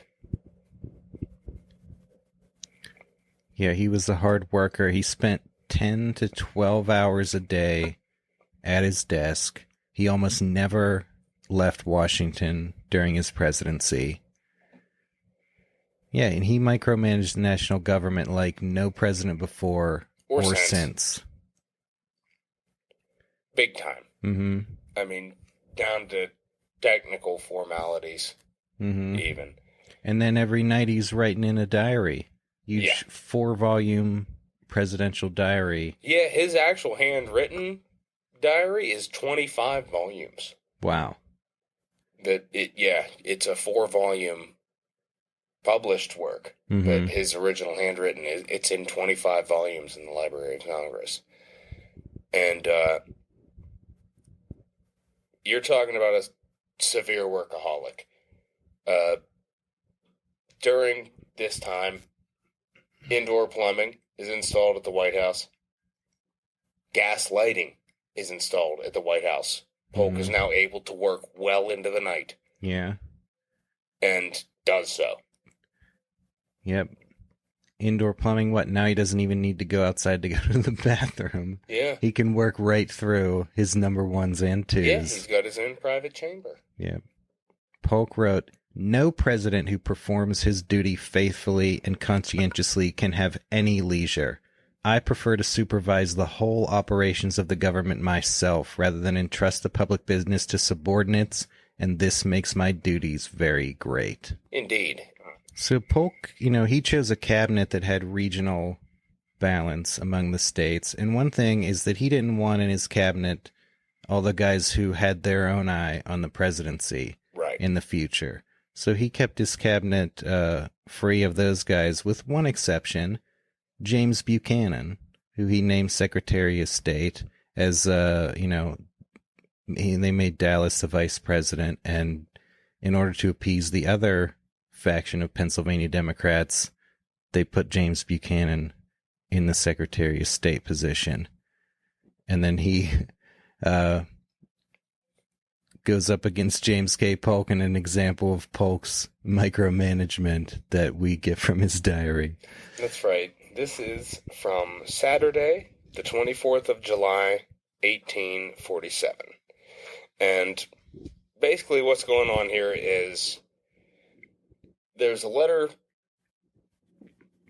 being addressed to the Emperor of Brazil in regards to the envoy extraordinary and minister plenipotentiary to the U.S. That's the backdrop. Yeah, the Brazilian ambassador's going home, and there's a letter, just a routine letter going along with him. Yeah, but there's a formality that Polk and Buchanan have a disagreement over. Mm-hmm. And basically the disagreement is over Buchanan saying in the letter that the emperor could place full credence in whatever the minister might say to him in Polk's behalf. Mm-hmm. Polk objected to this. Buchanan said it was normal. Yeah, that's just what we always put in these kind of letters. Yeah. And Polk disagrees. He thinks that's wrong. So we'll take it up with Polk's words here. Quote, Mr. Buchanan replied that the part of the letter which I objected to was the usual form of such letters in such cases, that it was indeed the stereotype form from which Mr. Hunter, one of his clerks, had prepared it for my signature. I repeated that such was not my recollection, and that if it was so, it was wrong. He insisted that he was right. I then jocosely said to him, I will stand you a basket of champagne that this letter is not in the usual form as you insist, and that the precedents in the State Department will not sustain it. He promptly said, Done, I take you up, and rising in a fine humor, said, Now I will go over to the department and bring the precedents. I replied, Very well. He left my office, and after some time returned with a bound letter book, remarking as he entered the office, I think I have got you. He said, Now I will read you a letter from General Jackson to the King of the French. When the letter was read, it did not sustain Mr. Buchanan and had no such paragraph in it. Mr. Buchanan admitted that they were not similar. He searched the letter book for some time and could find no such precedent. He seemed to be confounded and disappointed and said, Well, if I don't find such a precedent today, I will send you the basket of champagne. I smiled and told him I would not accept it, and that I had been jesting when I proposed it, and had done so only to express in an earnest manner my conviction that I was right. But he said, If I had won it, I would have made you pay it, and I will pay it to you. I repeated that I would not accept it.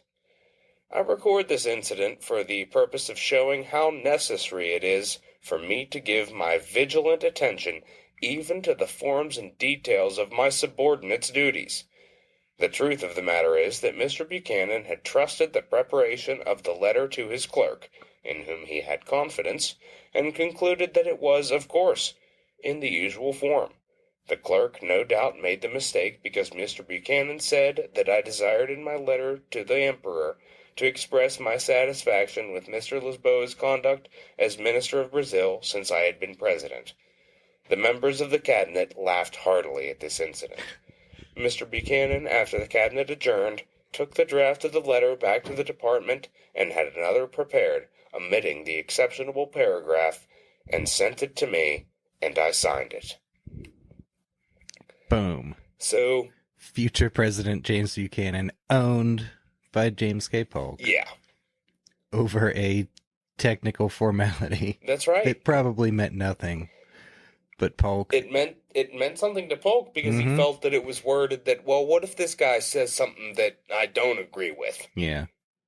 You can't say that he's right. He has my full confidence. That's not right. Mm-hmm. And no, there wasn't a precedent for that. Mm-hmm. Buchanan didn't look at it closely enough. Mm-hmm. He trusted a subordinate, and Polk never did such a thing. Yeah. And that's an example of how Polk would handle the full operations of government. Oh, yeah. Himself. And he's got a lot going on. He sure does. I mean, the first major issue of his presidency really happened before he was even sworn in. That's right. It's where we left off John Tyler's presidency, and this is Texas annexation. Yeah. Yeah, Tyler, his last day in office.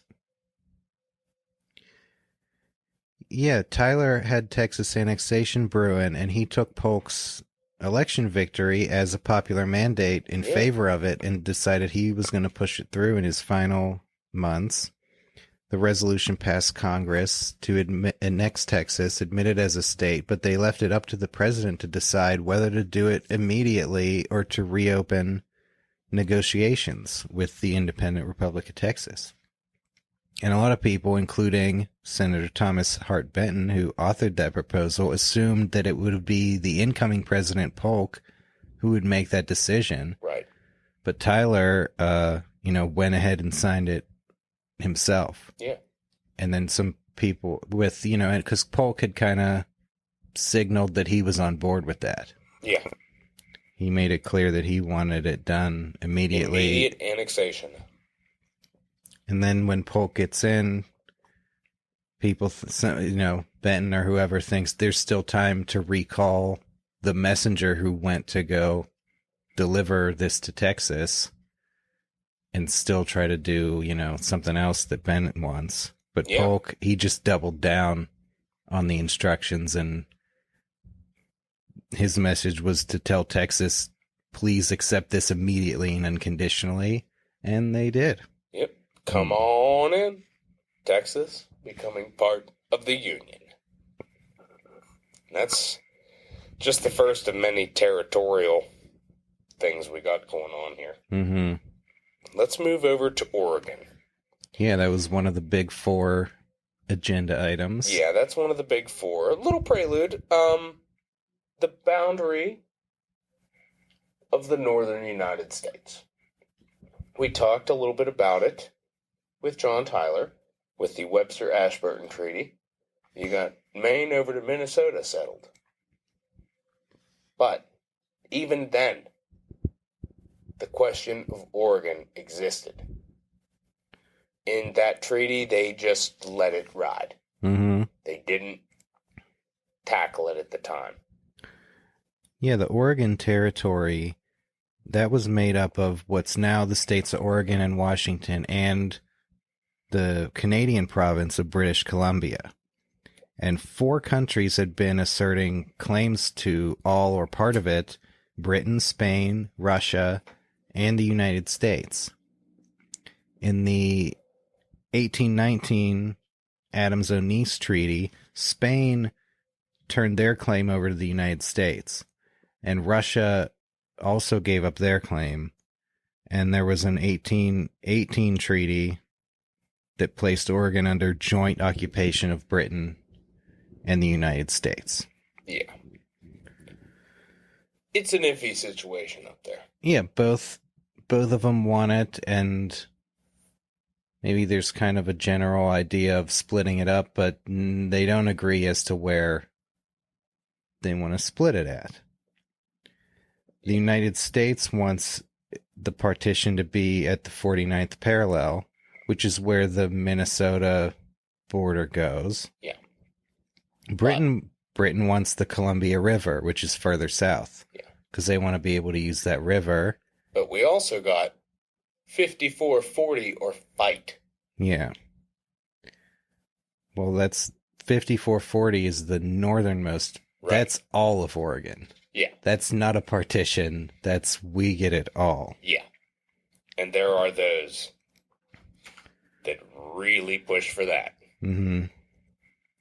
Yeah, above the Columbia River is the Puget Sound, which is the best harbor in the territory, and both sides want that. But I guess the reason, or part of the reason why the Tyler administration left the Oregon question open in the Webster-Ashburton Treaty is in the late 1830s, the Oregon Trail started opening up a bunch of American immigration into Oregon, and the American government figures the more and more Americans that keep moving up there, the better position we're going to be in negotiating. Yeah, and another thing, too, is, well, we've come to agreement on this much. Let's just call it here. Mm-hmm. Let's not get into this right now. Yeah. Because it's going to be a whole other can of worms. Right. So they worked out a pretty damn good treaty mm-hmm. by belaying that Yeah. for the time being. But now, the time draws nigh. And Polk's ready. Yeah. Polk is ready to attempt a bluff with Great Britain. Mm-hmm. Yeah, this is But like... that sounds risky, okay? At the same time, down south, we have something else going on. Oh, yeah, we're staring at war with Mexico over That's Texas. Right. Yeah. What is the boundary? It's another boundary question here. Oregon, boundary issue. Texas, what is the boundary? Mm-hmm. Texas is in the Union. Mexico is not ready to accept that. No, Mexico never recognized the independence of the Republic of Texas. In the first place, yeah. Was still technically at war with it when we annexed it. Exactly. And they'd warned us, if you annex Texas, we're going to sever diplomatic relations and it'll be war. Yeah. And we didn't care. We did not we pay. We did it anyway. And a border dispute arises where the United States says the Rio Grande is the border between the United States and Mexico. And Mexico says, no, the Nueces, Mm-hmm. a little bit north. Yeah. That's the border. In betwixt is hotly contested. Mm-hmm. Hotly contested. So we get a problem here. Polk's going to play a game of chicken on both these borders. That's right. This is presidential chess. Mm-hmm. Getting down and dirty with a dual attack.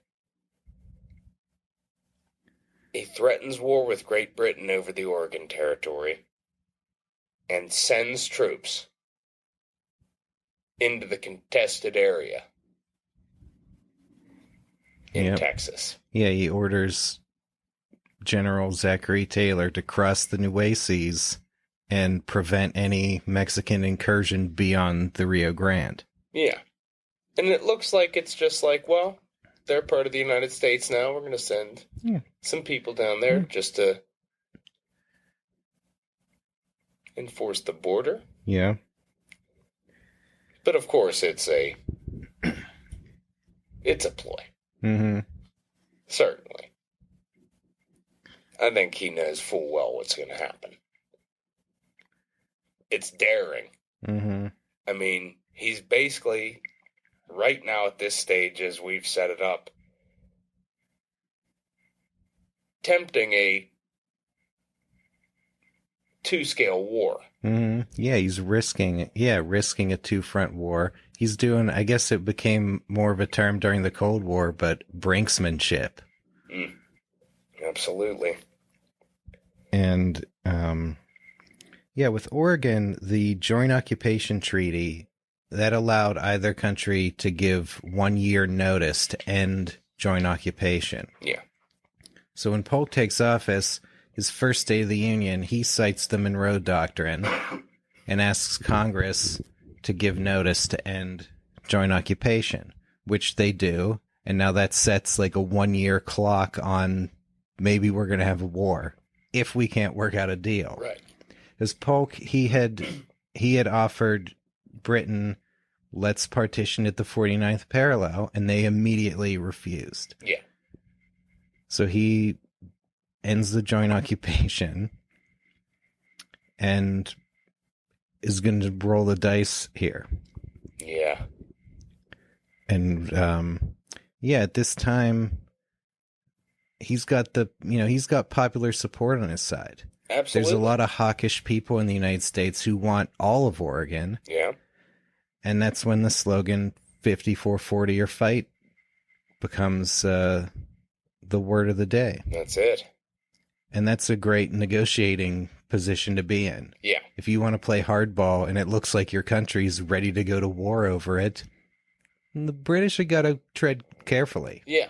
Tread lightly. Because they just, we just got done with the Webster-Ashburton Treaty, avoiding war. Mm-hmm. Do they want to go to war over this? Yeah. They don't. So Polk's moves, that gets Britain to do something. Yeah. They want to reopen negotiations, but Polk says, you got to make the first offer. Yep. Which is pretty shrewd. Mm-hmm. And the American ambassador let it be known that the United States would look favorably on a British offer to partition at the 49th parallel. Yeah.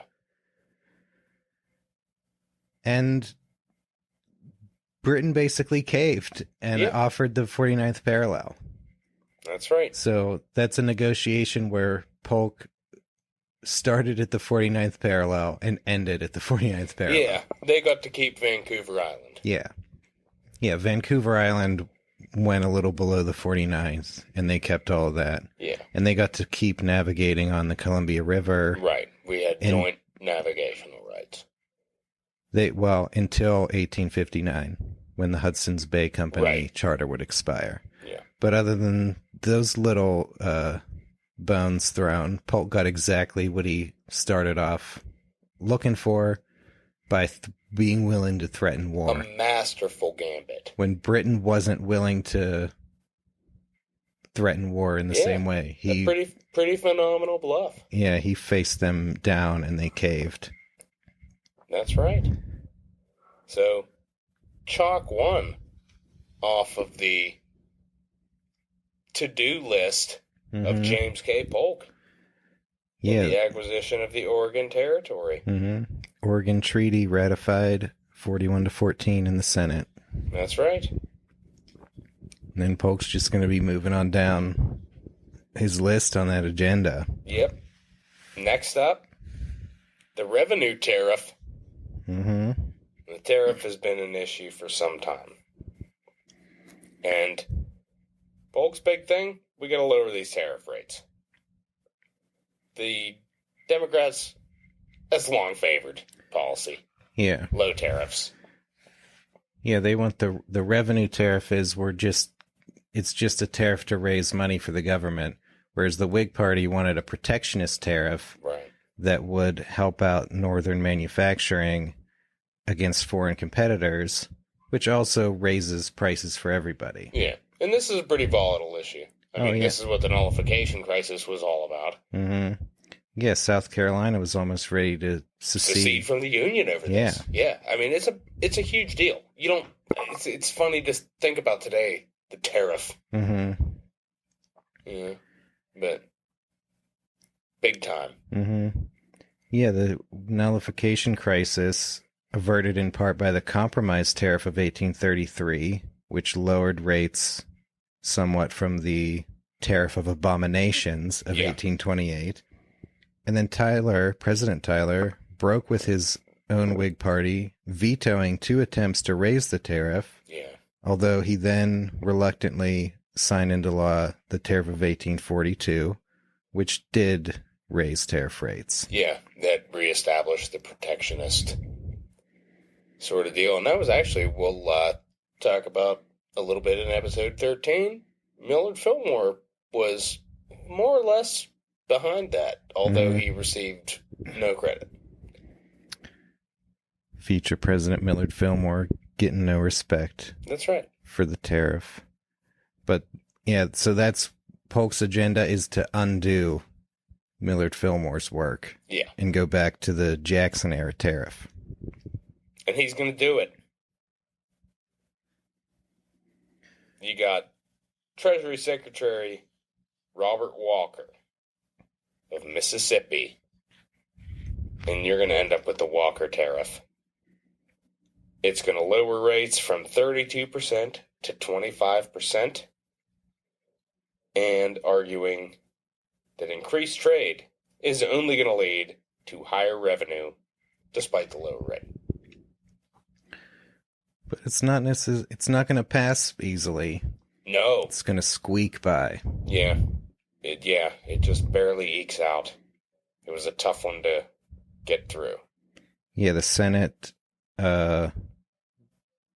tied. They voted Yep. in a tie, and Vice President Dallas Yep. cast the tie-breaking vote in favor of the Walker Tariff, Yep. Came down to despite his state of George Pennsylvania favoring protection. yeah. Yep. Dallas siding with the president. Mm-hmm. Good vice president. Indeed. And around the same time, also in 1846, Britain had repealed its corn laws, which were its own protectionist tariff against food imports that was disadvantaging American farmers. And now trade barriers lowered on both sides of the Atlantic. We get a free trade boom. Yeah, a little bit of a boom. Yeah. And that helps because we're still getting over the panics.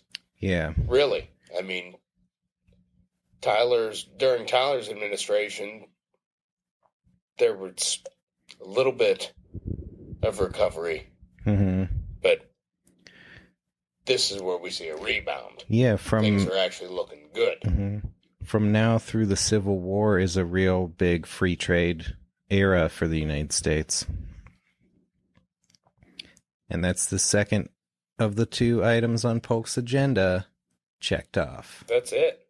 And then it's only going to be 1 week later for Polk before he gets to check off number 3. Yeah.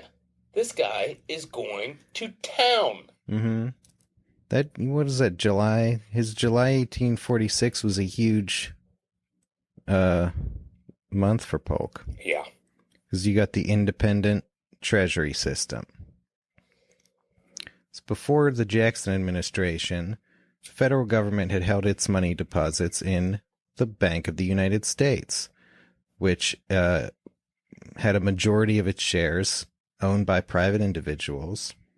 And Jackson, a lot of other people, saw the bank as an engine of corruption that used public money to make profit for private individuals and to buy influence over politicians.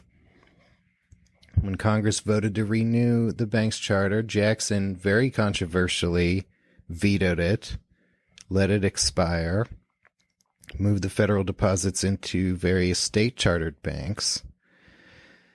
And then you get the Panic of 1837, which not necessarily directly caused by killing the bank, but not helped. Right. And there wasn't any replacement. Yeah. There was no central bank to regulate the money supply. And there's a wave of bank failures.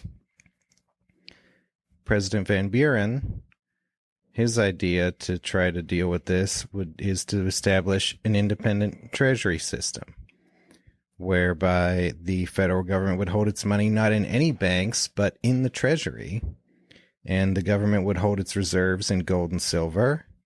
All payments made to or by the government would be made in gold or silver or in treasury notes redeemable for gold and silver. Right.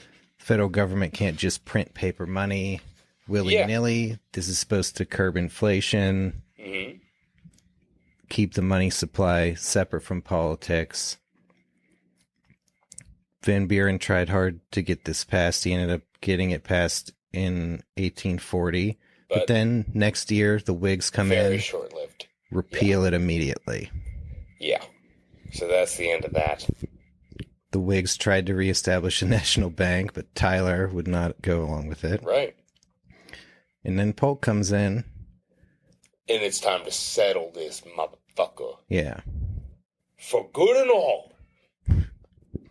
There'd been huge controversy over this issue from the very beginning of the Washington administration, fighting back and forth over the national bank or no bank.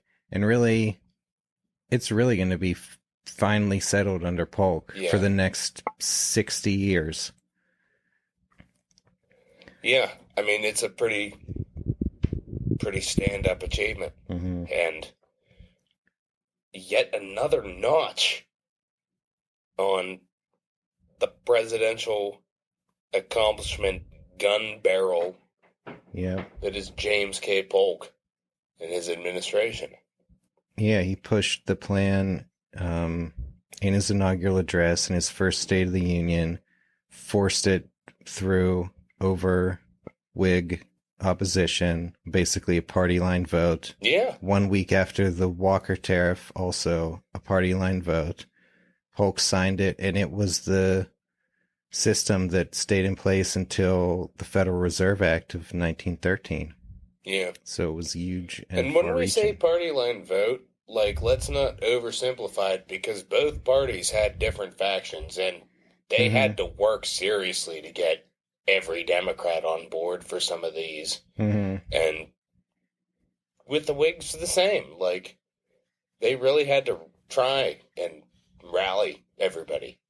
Because you had factional splits within the parties that were...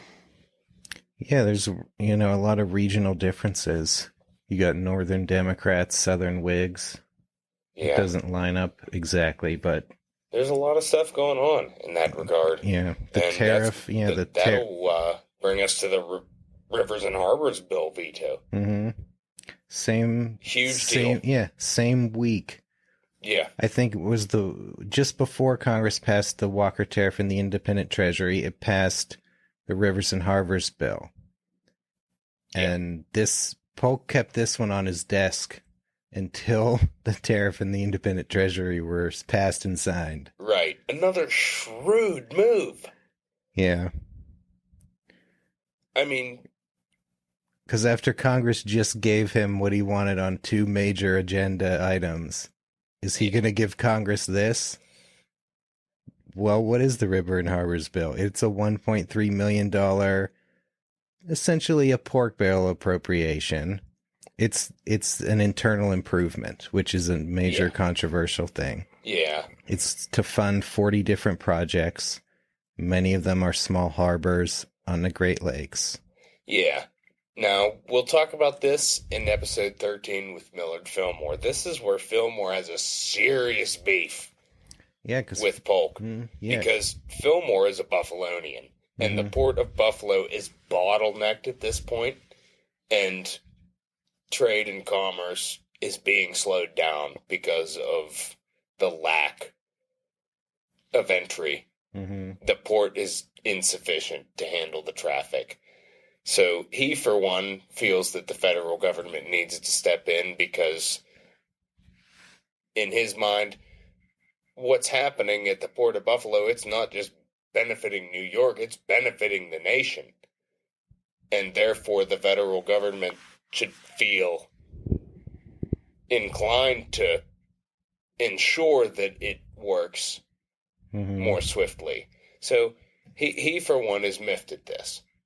But many others see it as just something that, well, that's New York's business to take care of. Yeah. That's not the federal government's responsibility. Yeah, and there's 40 different projects in this bill. And as I think we might have mentioned in the Jackson episode, whether an internal improvement is truly local or national is a fuzzy line. It is. And it can be in the eye of the beholder. That's right. And it often is. If you're from Buffalo, you're going to think the Port of Buffalo is the most important thing in the nation. But if you're from Tennessee, like Polk, why tax us to improve Buffalo's port? Let New York do that. So Polk vetoed this bill. He believed it was unconstitutional, and his position there follows in the footsteps of Madison, Monroe, and Jackson, who all vetoed internal improvements bills on the same grounds. Yeah. Nothing unusual there. And that's going to bring us back to Mexico. Yeah, Polk's got one more big item on his agenda. That's right. He's got to go through Mexico to get it. He sent Zachary Taylor over the Nueces. What's going to happen? When we last left Zachary Taylor, he'd crossed the Nueces River into contested land.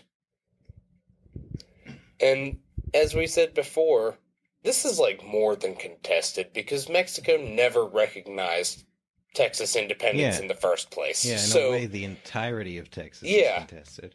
Well, that's the other thing Polk did is he sent John Slidell on a diplomatic mission. That's right. Where Slidell was to go with the potential $30 million in his pocket to buy California and New Mexico and establish the Rio Grande border. Yeah.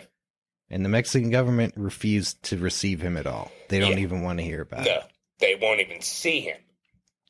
And then there's a military coup in Mexico. Yeah, Mexico one of really several that are going to take place over the next few years. We cannot overstate how bad Mexico was at this point in terms of steady government. Yeah, it was really, this is about maybe 25 years after Mexico got its independence from Spain. Yeah. And its government's really been in a lot of turmoil since then. Very, very much so. And the thing about all this territory, Texas, New Mexico, California, is that practically nobody lives there.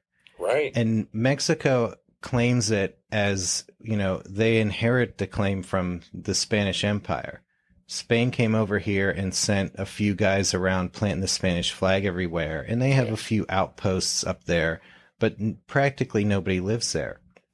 And the thing with Texas... Well, people live there. I mean, the Native Americans. That's right. So when Mexicans today are mad, this was all our land. It's actually the land of the Comanches and the Apaches, and a lot of people who neither the United States or Mexico recognize. Yeah, so you have that, but the point is Mexicans don't live there. Right. And the thing with Texas was that the Mexican government wanted to get Texas going. Years back, they set up Stephen Austin, who was an American immigrant, gave him a grant of a huge amount of land on the condition that he brought settlers to it. Yeah. And tons of Americans wanted to move in there. That's right. And then Mexico realized, oh shit, we fucked up.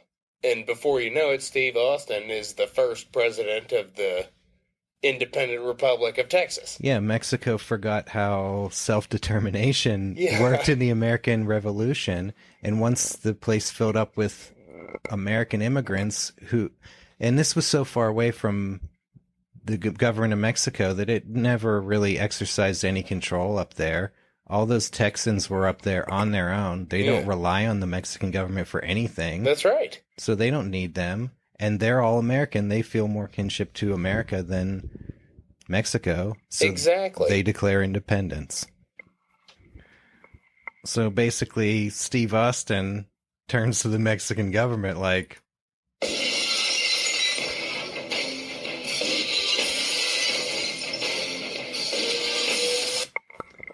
pretty much. Yeah. And Santa Anna comes up there to try to stop him. He, destroys the Alamo, but then Sam Houston gives him a little kick in the belly and gives him the Stone Cold Stunner. That's right. And Texas is an independent nation. Indeed it is. So there's been a lot of tension building for a long time. Yeah, so...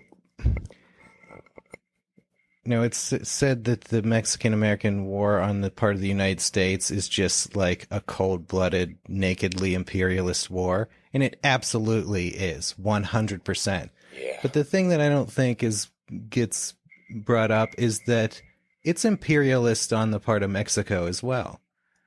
Because Mexicans don't really live in this territory, and Mexico's claim to it is purely imperialist. Right. But the difference is the United States... its government is united, it's expanding, it's on the rise, it's ready to be an imperialist power, and Mexico is not. That's a good point. So they're both playing the imperialist game, and yeah, that's true. We're going to find out how good of a player James K. Polk is in that game. That's right. He is not a bad one by any stretch. So now, Polk is pretty much prepared for war. Yeah, he orders Taylor across the Nueces into the disputed region, and Mexico does the same thing. They order their troops across the Rio Grande into the disputed region, and it's on. Of course. And they both know damn well what's going to happen. And it does. The Mexican... 62 Americans come up against... I can't remember the exact number. A lot more Mexicans. It was a lot more, yeah, significantly more. And Americans are killed, and Americans are taken prisoner, and that's all that Polk needs. Mm-hmm. Blood, American blood, has been shed on American soil. That's Polk's war message. That's right. He asked Congress for a declaration of war, saying Mexico has passed the boundary of the United States, has invaded our territory, and shed American blood upon American soil. He's not so much requesting Congress to declare war as he's saying that they acknowledge that there is an existing state of war. Mm-hmm. There's a big difference there. Yeah. This is like Pearl Harbor. Right. Basically, he's going to Congress and saying, hey, we're at war. Mm-hmm. What do you say? Yeah, and Congress wasn't really consulted in the decision to move Taylor out there and basically provoke this. Right. But now they're left with little choice. That's it. And Congress votes to declare war. Overwhelmingly. In the House. In both cases. Yeah, in the House it's 174 to 14, and then 40 to 2 in the Senate. Yeah. Nobody was going to just lay down and tail between the legs, give it up to Mexico. No. We've been attacked. No. The following year, though, a newly seated representative from Illinois named Abraham Lincoln introduced the spot resolutions, challenging Polk to show the exact spot on which blood had been shed and prove that it was American soil. The resolutions are ignored in Congress, and it actually cost Lincoln some support in his home district, where one newspaper lampooned him as Spotty Lincoln. Later on, of course, as president, Lincoln's going to go on to assert an even more expansive view of presidential war powers. Yep. So now we're at war. And seems like maybe one of the ideas Polk had in mind at the beginning is maybe this outbreak of war can just be a, motivator to get a quick settlement. Like, hey, we were willing and ready to pay lots of money for this territory. Maybe we don't have to fight over it. Maybe we can get some money and negotiate an end to the war. So Polk asked Congress to appropriate $2 million to maybe get the ball rolling, some money to grease the wheels. This is just a few months into the war, and Congress had just been working on the incorporation of the Oregon Territory, and it was including language from the old Northwest Ordinance of 1787 that banned slavery in the new territory, which was in line with the Missouri Compromise of 1820, under which slavery was banned north of the Missouri Compromise line.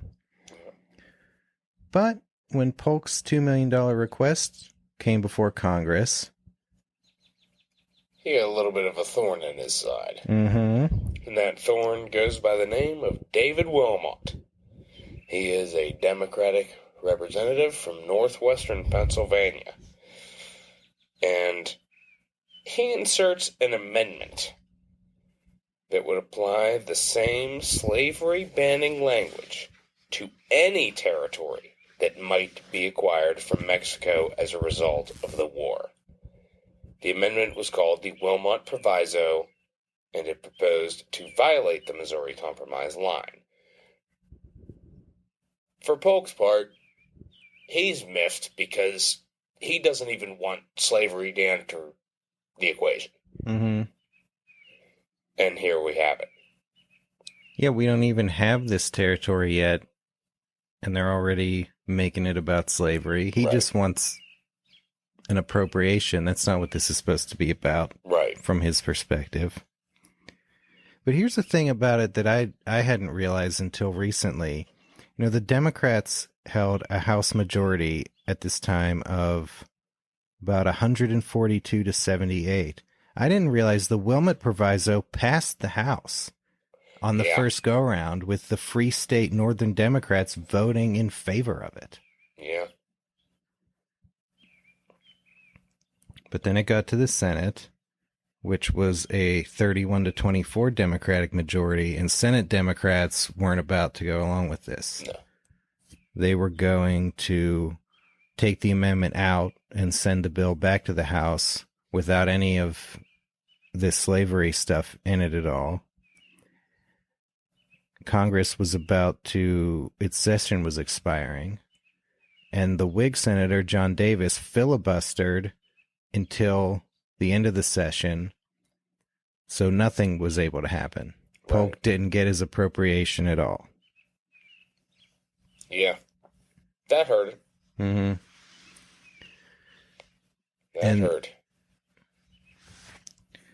Well, and this issue wasn't over either, because the following year, Polk requested $3 million, and the House once again put the Wilmot Proviso in and made it even more expansive, applying not just to territory acquired from Mexico, but to any new territory that would later be acquired on the continent. Yeah. There's a problem. Mm-hmm. In the Senate, Stephen Douglas of Illinois modifies the proviso to simply extend the Missouri line, but that gets defeated. Mm-hmm. Senate is going to end up passing a clean appropriation of $3 million with no proviso, and the House passed it too, with the Northern Democrats who had supported the proviso voting in favor. The issue of slavery in the new territories was now going to be put off for a spell. Mm-hmm. So yeah, I don't know. Obviously, that becomes a huge issue in 1850, and then is really basically the major issue that leads to the Civil War. Right. Is there going to be new slave territories? And I don't know. Maybe the Wilmot Proviso was a missed opportunity. I couldn't believe that so many Democrats had been behind it in the House. Yeah. If they just would have, shoved it through somehow, maybe said, "Hey, Polk, we'll give you all the money in the world for all the new territory. Just don't make it slave." Because the thing we're going to talk about in the next 2 episodes, where the Compromise of 1850 comes up, and they're going to refight this battle about whether slavery should go into these territories. The thing about them is that this Western territory, like Arizona and New Mexico, it's not set up for slavery anyway. It's not, it doesn't have the kind of, it's not going to be set up for the kind of farming that benefits from having slavery. Yeah. So there's not necessarily... you're looking more at ranches. Yeah. Cattle. So when the Southerners are going to be insisting that these are considered slave states, it seems they want to maintain the balance in Congress. Right. But, I mean, you and I, we listened on one of our presidential trips, we listened to the audiobook on the great Robert Remini wrote on the Compromise of 1850. Wonderful book. And the part of it I don't get, and I guess we're going to get more into it in the next couple episodes, is even if you make these technically slave territories, if they aren't set up to benefit from slavery, they're not necessarily going to send slave-supporting people to Congress anyway. Yeah, so what's the point? Yeah. This is where it really seems to me like the slave power gets like petty and chicken shit about it. Yeah. Like it's one thing if I'm a Virginia plantation owner and I don't want Northerners to end slavery on my plantation where it's been allowed since before we were a country. Yeah. It's another thing to just insist that we technically keep allowing it in places where it's never been. Yeah. Because even back in the day, Jefferson and them acknowledged that it was wrong and thought that it needed to end someday. This is, this could have been the day. Yeah. And they don't, they just keep digging in their heels more and more. That's it. And it's not going to end well overall, No. as we'll get into. So before, Polk and the United States get ahead of themselves deciding what to do with all their new territory, they got to win this war. That's right. And it's going to take a lot of work. Mm-hmm. And Polk takes it upon himself to manage the war from Washington. Mm-hmm.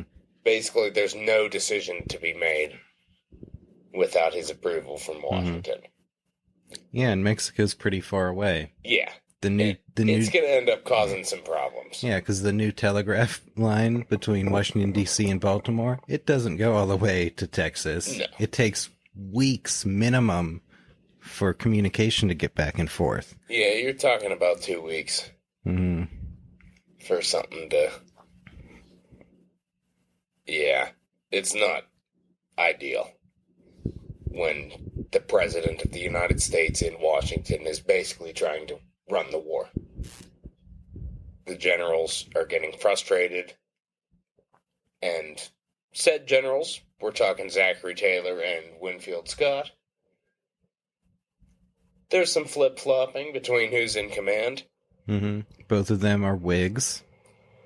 Well, Taylor actually didn't profess to any political party. He's being courted by both initially, and he ends up siding with the Whigs. Because he actually had never voted in his life. He didn't have any political background or any profession one way or the other. He was a soldier lifelong. But once he started winning some battles, both sides think Washington, Jackson, Harrison. We got somebody in the mold here. Yeah. And he ended up going to the Whig side of things, which created some frustration for Polk, who was trying to manage this war from Washington and was dealing with two generals that were not big fans of his policy. Yeah. Yeah, he's doing this war for political expansionist reasons. And he wants to make sure that that's how it's being fought. Yeah. Yeah. But after the initial Mexican attack, Taylor retreats from the Rio Grande, and Mexican forces laid siege to nearby Fort Texas, attacking Taylor as he moved to relieve the siege. The Battle of Palo Alto was the first major battle of the war, with Taylor winning by repelling Mexican cavalry charges with superior light artillery. Major Ringgold's light artillery, that's another story. The following day, Taylor attacked the retreating Mexicans and forced them out of Texas. Polk took the initiative against Mexico by ordering the U.S. Navy to seize ports in California and sent a force under General Stephen Watts Kearny to seize the practically undefended New Mexico. These aggressive territory grabs were successful and put the United States in a good, quote, possession is 9/10 of the law position for future negotiation. yeah, this is where we get into how little control Mexico had over these territories and how little, Mexicans they had there. Just a small force of the army and a very small Navy force were enough to come in and completely take it over. Yeah. But then, the distance, how far away this was, it ended up causing some problems. There was some back and forth in California in particular as to who was in command. Yeah. And then we get into a little bit of intrigue. Somebody shows up at the White House saying that they're a representative of the deposed General Santa Anna, who's in exile in Cuba. And he wants to make a deal. President Polk's willing to hear him out. The deal is, pretty much, help get Santa Anna out of exile in Cuba and back to Mexico, and he'll agree to a peace negotiation. He'll sell you California. Yeah. Seems like an okay idea. They go along with it. Mm-hmm. Santa Anna gets back to Mexico, takes over the government, and reneges. Yeah. And immediately rises to the defense of Mexico against the invading United States. Yeah. That's probably part of how he took back power, is I'm the guy who can beat the United States. Yeah. I don't think you can come in, from exile and get back in power by saying your policy is to surrender to your enemies. Well, the guy's a legend at this point. I mean, he's the veteran of many a battle. He's down to one leg at this point. He's been through it, But he's back. And now he's in charge. And he's not going to agree to peace negotiations, and he's not going to try and sell us California. No. He's back to fight. Mm-hmm. And the war carries on. Yeah, you got the Battle of Monterey, which is another Taylor victory. But then isn't Polk as upset that he doesn't follow it up quick enough, lets the Mexicans retreat? We'll get more into detail on a lot of these battles in the Taylor episode. Right. Yeah. There were some things that Polk felt were questionable in regards to Taylor's leadership. Hence the flip-flopping between him and Scott over who was in full command. They switched back and forth a couple of times. Yeah. But Scott was in D.C. at the time, although he wanted to get out into the field. Right. And he had that in the works. Polk wishes he could just put a good Democrat in command over everybody. None to be had. No.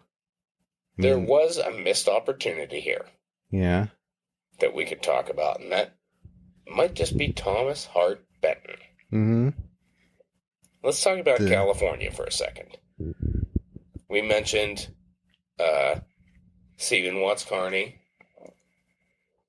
and there's a couple other players in this California game. John C. Fremont, who is married to Jessie Benton, Thomas Hart Benton's daughter, and Commodore Robert F. Stockton. Now, the three of these guys are going to get into a little beef over in California, in the Bear Republic. Yeah, well, how does the Bear Republic come to be? Well, they pretty much walk in there. Essentially. They don't face any opposition. Yeah. They walk in and send back a message that says, we got California. Yep. So there's another kind of goes to show you in regards to Mexico's hold on this territory. It's pretty much non-existent. Yeah. One little Navy squadron took over basically all the ports in California. Yeah. And Stephen Watts Kearny faced no opposition really in New Mexico. So both these different missions face so little opposition that they end up converging in Southern California and don't agree as to which one of them is in overall command. Right. And it becomes a problem. And the line in the sand has to be drawn. This leads to Polk and Benton falling out. Their relationship becomes frayed after that because Polk isn't willing to pledge aside. Yeah. Yeah, Benton, of course, the powerful senator with presidential aspirations of his own. He was the guy who potentially, if it was politically feasible, Polk might have liked to name as a general and to oversee the whole effort, even though he didn't really have the right kind of experience to be this kind of general. But yeah, his son-in-law was John C. Fremont, who had been in the Army Corps of Engineers leading exploratory expeditions to California in the preceding years. Yeah. And now he's out there. And the Navy Commodore Stockton named John C. Fremont civil governor, but then Kearny said, no, I'm in command, not Stockton. Yeah. And Fremont is in the Army, but doesn't listen to Kearny's orders. Right. And then he ends up, he gets court-martialed for insubordination. That's right. And Benton wants Polk to exonerate Fremont. And Jesse Benton goes to Polk and says the same. And Polk's not willing to make a decision right away. Mm-hmm. And so they pretty much phrase their relationship. Yeah. But the point I was making was, if only Polk had had a Democratic general, maybe all of that could have been avoided. Mm-hmm. But would Benton have been fit? No experience. Yeah.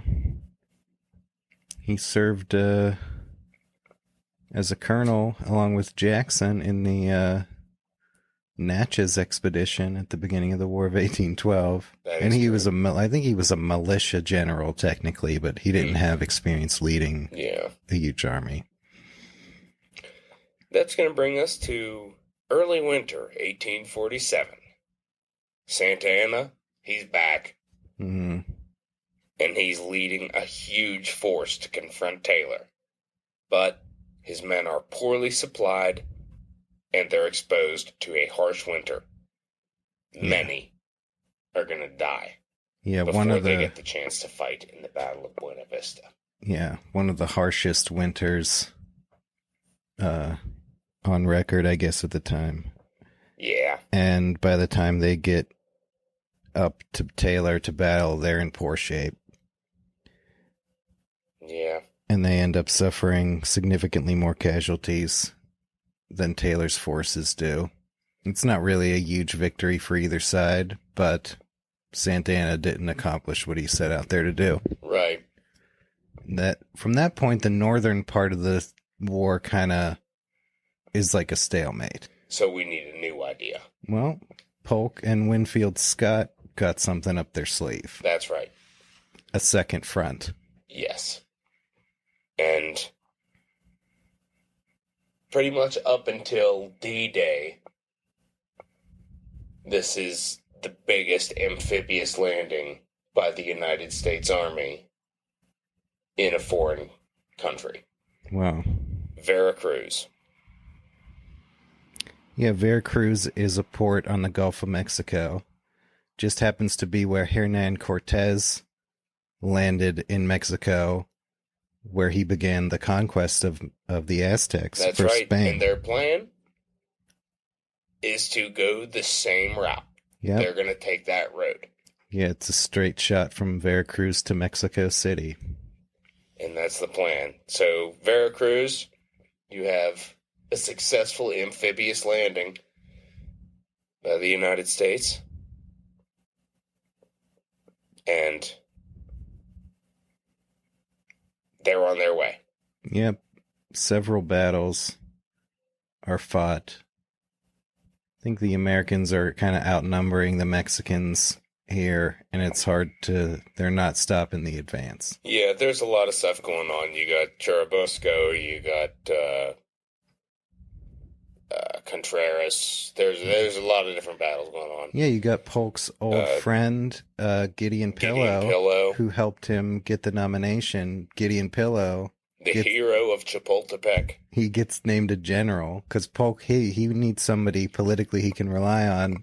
He names Gideon Pillow a general. And relies on Pillow for a lot of information. He wants to know from Pillow what's Scott up to. What are they up to? And Pillow is happy to oblige. And he's not, he and Scott don't really get along. Not at all. Like, Pillow consistently throws these guys under the bus to Polk and talks himself up. And that's just Pillow's nature. Yeah. He's an episode in and of himself, but... Yeah, he's, a huge self-promoter. Absolutely. But and, he got into a little bit of trouble. Yeah. Down there. Mm-hmm. But Polk helped him out of it. Yeah, there was... In the end. Wasn't there an issue with...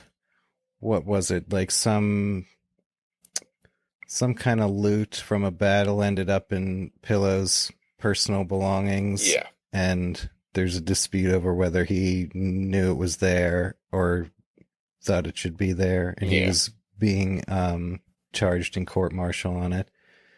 Polk unwilling to go out on a limb for John C. Fremont's court-martial, but he does so for Pillow. Right. Mm-hmm. And Pillow off the hook. Yeah. The war progresses. And... Yeah, the Battle of Chapultepec was like the big last stand outside Mexico City. That's right. I mean, in the meantime, Nicholas Trist is sent by Polk from the State Department. He's the chief clerk there. And he accompanies Scott's army. And he's in charge of leading negotiations to end the war. Mm-hmm. There's some interesting stories about Trist and Scott not initially getting along. Mm-hmm. And it took... I can't remember what kind, but it was a certain kind of jam that ended up bringing them together. Yeah, did Trist send some to Scott? Yeah. Yeah, first when Trist showed up, Scott was pissed, thought Polk was undermining him by sending someone to be over his head. Well, because at this point, Scott's had enough with orders from Washington. Yeah. And there was just a real lack of communication between Trist and Scott when Trist first arrived. Right. And they hated each other. And then Trist sent him a gift of some jam, and they became best friends afterwards. Because, Scott really liked it, and he wasn't feeling very good at the time, and it, perked him up. Mm-hmm. And then they became, fast friends. So, yeah, Mexico City falls to the Americans. Yeah. We've occupied their capital. Yeah. And now Trist is there. It's got to be time to negotiate a peace. Right. However. What are Trist's instructions? Polk was very specific as to what he wants. Polk was pretty specific. Trist was instructed to demand the cession of California, New Mexico, and establish the Rio Grande as the Texas border. He was authorized to pay up to $30 million for the territory. When Polk found out that Trist was considering backing off the Rio Grande border demand, he sent a notice demanding Trist's recall.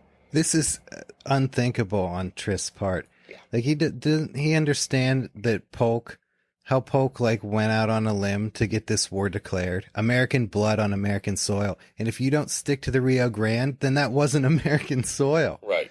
If you give up the Rio Grande, then you undermine the credibility of the entire war. Exactly. So he's completely pissed. Yeah. Trist was totally out of line there. Yeah. He defies the order and quickly negotiates a treaty that complied with his initial instructions and gets the demanded territory for $15 million. Yeah, he gets an order from Polk saying basically, you're fired, come back to Washington.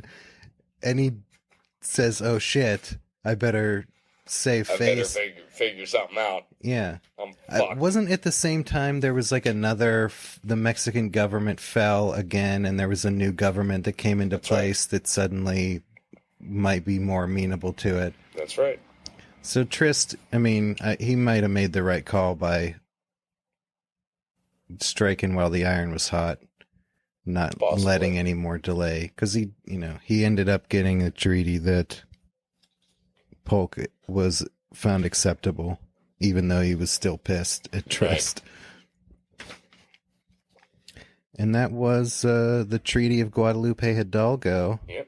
which the Senate ratified 38-14, adding over 500,000 square miles of territory to the United States. A huge acquisition. Only the Louisiana Purchase surpasses it. Mm-hmm.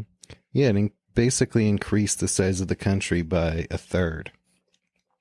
And Mexico lost 1/3 of their country. Mm-hmm. It included all of what is now California, Nevada, and Utah, most of present-day Arizona, New Mexico, some of Colorado. Yeah. And when you factor that in with Oregon, getting Oregon, Washington, Idaho. Wow. Parts of Montana. It's huge. That entire American West. Like, yeah, pretty much the entire far West. Yeah. All on Polk's watch. And that fourth and last item on Polk's addenda? Check. And mate. And I mentioned earlier about, whether it's the United States and not Mexico that's ready to play the imperialist game. Yeah. Spain and Mexico had controlled, they had their claim to California for hundreds of years. That's right. The United States had it for 1 year and found gold there. That's right. Yeah. 1848. Gold. Yeah. Discovered in California. Just as the United States, the people back east are wrapping their head around the idea that we just got all this new territory. Word arrives. There's gold in them there hills. That's right. And the people are going for it. Mm-hmm. It sparks off the gold rush. Yep. A huge boon for Western migration and expansion. That's right. So, not only do we have all this new territory, now there's a big shiny reason for people to go out there. That's right. And it looks like James K. Polk has accomplished everything he set out to do. But wait, there's more. Mm-hmm. Also, during the Polk administration, we had a couple other little cool things come about. Let's talk about postage stamps. Yeah. We talked about Cave Johnson. Well, one of his ideas was the incorporation of the postage stamp. Yeah, prior to this time, the standard for postage was the recipient pays. That's right. And a lot of times the recipient might not want the letter or might not want to pay for it. The post office ended up delivering a lot of letters they didn't get paid for. Yeah. The postage stamp changes it to sender pays. Yeah. Which is a revolution in the postal service, really. That's right. Pretty cool thing. Mm-hmm. Another pretty cool thing, the Naval Academy is established. Mm-hmm. Nice. Why not have a Naval Academy? Yeah, there was a lot of increase in naval funding under the Tyler administration, and now get the Academy to beef up the command. That's right. It was some good men in there. Yeah, it was the Navy that conquered California with practically without firing a shot. That's right. And now we're going to have a global Navy. Indeed. We also had James K. Polk personally selecting the site for the future Washington Monument, which his successor would attend the cornerstone ceremony for, with tragic results. Spoiler alert for episode 12. That's right. Also, James K. Polk selected the site and was present at the cornerstone ceremony for the Smithsonian Institution, which he highly approved of. Was John Quincy Adams still alive at the time of that ceremony? Oh, I'd have to look. Well, the Smithsonian was it's a John Quincy Adams baby. Yeah, that's right. I was going to say it might be the only thing they agreed on. I think he was alive when they did the cornerstone ceremony for that. I'd really have to look into that. I can't remember. As you'll recall from episode 6, John Quincy Adams dying in the House during the Polk administration. That's right. John Quincy Adams passing away in 1848. Mm-hmm. I want to say he was alive. I could be wrong. Well, but I think he was alive. And I've checked, and indeed, JQA was alive when that happened. So he and Polk got to be on the same page for at least one day. That's right. So Polk, he sounds like an extremely successful president. Indeed. He never reneged on his pledge to just serve one term. Yeah, that's what I was going to say. Election of 1848's coming up. He's got to be a shoo-in for re-election, but...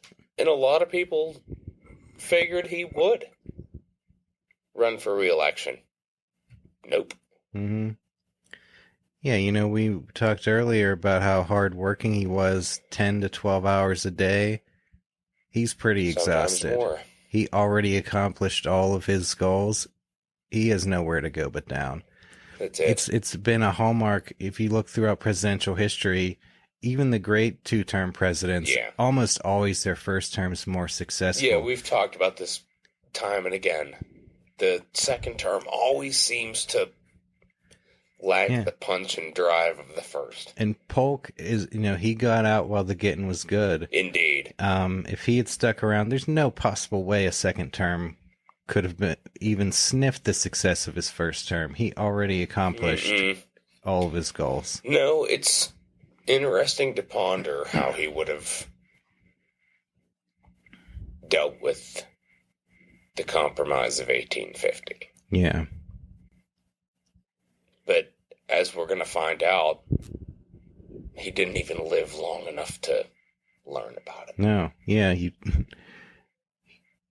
didn't get a chance to weigh in. No. So, Polk declines to be considered for the 1848 Democratic nomination. It goes to Lewis Cass. And the Whig nomination goes to Zachary Taylor. Yeah. Much to Polk's chagrin. Mm-hmm. He doesn't have many kind things to say about Taylor in his diary. No. Before and after they meet. Yeah. Yeah, they never met until just before the inauguration. The whole time during the war, they'd never even met. Right. And in Polk's diary, he talks about the inauguration, riding in the carriage with Taylor, and Taylor striking up conversation with him in regards to California, and Taylor saying, much to Polk's horror, that Taylor thought that, well, California should probably just become their own state, like Texas was initially. Yeah. And Polk was horrified. Yeah. That he said such a thing. Yeah, what was that whole war all about? Yeah. And they just found gold there. Yeah, we just found gold. So you're going to let California become its own nation that has gold and shit? Like, who are they going to deal with? How's that going to work? I mean, so Polk was just aghast that... I mean, Taylor was pretty clueless when it came to politics, though. I mean, we're going to get into it in episode 12, and... Well, we'll just keep it at that. Yeah. James K. Polk is now prepared to retire. But I guess we do have one kind of interesting little historical tidbit that some people bring up. Mm-hmm.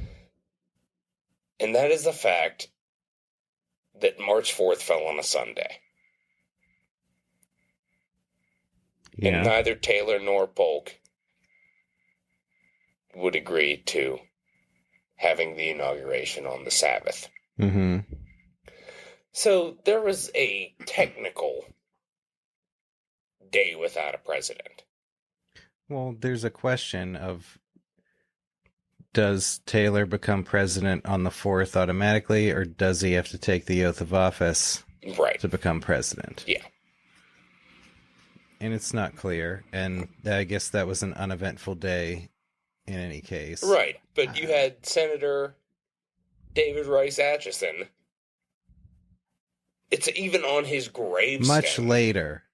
Yeah, he was president pro tempore of the Senate. Yeah. And somehow it later became the claim that he was president for a day. Yeah. Which makes no sense whatsoever. Right. First of all, because his term as president pro tempore of the Senate also expired on the same day. Right. And second, there's no scenario where the president pro tempore becomes president. It's either somehow still Polk or already Taylor. Yeah. And I think it's Taylor being president. Yeah. But the guy went as far as to have it on inscribed on his grave. Yeah. Which is silly. But there's not going to be a David Rice Atchison mini episode in between the Polk and Taylor episodes. No, there's definitely not. Polk wrote on his last day, "I feel exceedingly relieved that I am now free from all public cares. I am sure I shall be a happier man in my retirement than I have been during the 4 years I have filled the highest office in the gift of my countrymen." That's right. Yep. Yeah, at another point during his presidency when all this shit was going on, I think this was during the whole dual Oregon-Mexico situation. At that time, he wrote in his diary, quote, "For me, it is inherently true that the presidency is no bed of roses." Mm-hmm. But the garden Polk planted bloomed most fruitfully. Indeed. And that's going to bring us to the end of the presidency of James K. Polk. Yeah, we're going to test the accuracy of Polk's statement that he will be a happier man in retirement. That's right. Right after this word from our sponsors.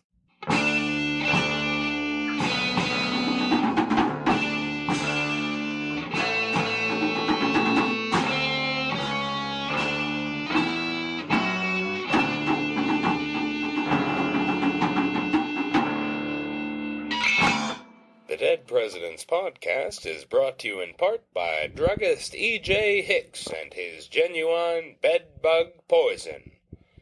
Blood for blood. Reign of terror. The genuine bedbug poison is a certain destroyer and preventative of those annoying insects. For sale by E.J. Hicks, druggist. Listeners, are you locked in mortal combat with an infestation of disgusting bedbugs? Are they feasting on your blood every night? It's time for the ultimate revenge.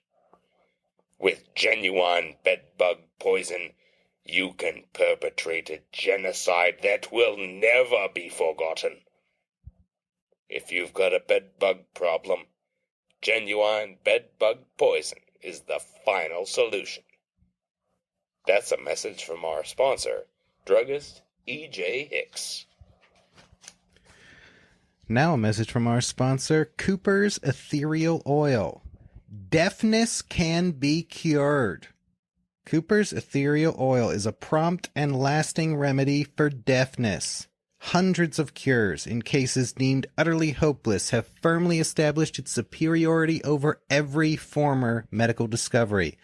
This valuable acoustic medicine is a compound of 4 different oils, one of which, the active and principal ingredient, is obtained from the bark of a certain species of walnut tree, a new and effectual agent in the cure of deafness. Persons who have been deaf for 10, 15, and even 20 years have been permanently cured by using this oil. In fact, so numerous and so emphatic have been the testimonials in its favor that the inventor claims for it the distinction of an infallible remedy in all cases. Listeners, are you deaf? Are you forced to consume this podcast only by reading transcripts? You can't get the full experience that way. What about the music? What about the silly voices? Oh, what about the ambient sound of motorcycles driving by the podcast studio? Being deaf sounds like a living hell. Luckily, Cooper's ethereal oil has the cure. Who would have guessed that extract of walnut bark held the key? Dr. Cooper, that's who. Cooper's ethereal oil will give the deaf the greatest gift any person can receive: the ability to listen to the Dead Presidents podcast. That's a message from our sponsor, Cooper's Ethereal Oil. We're also proud to be sponsored by the American Sunday School Union, which announces the publication of a new book entitled The Jew at Home and Abroad, a very interesting and instructive account of the present manners, customs, character, and condition of the Jewish people, illustrated with engravings. The New York Observer says of this new Sabbath school book, quote, "Everything about the wonderful Jew is interesting to the Christian. Our sympathies are with them in all their blindness and hardness of heart. Our prayers should be for them continually. This little book is admirably calculated to diffuse and cherish an interest in this people, giving striking and authentic facts of their present condition in various parts of the world." Listeners, don't let your ignorance of the Jewish people lead you to despise them. Instead, pick up this book and learn the facts so you can start feeling sorry for them. As a people that steadfastly refuse to accept Jesus Christ as their Lord and Savior, they deserve our most heartfelt pity. We can only hope they see the light before Judgment Day. Until then, buy a copy of The Jew at Home and Abroad, on sale now for just 27 cents. And that's a price no goy could balk at. Who could fetch? You don't need the thesaurus. What are you, Meshuggah? Don't be a dreck. You'll be quell after reading this book. That's a message from our sponsor, the American Sunday School Union. And now, back to the show.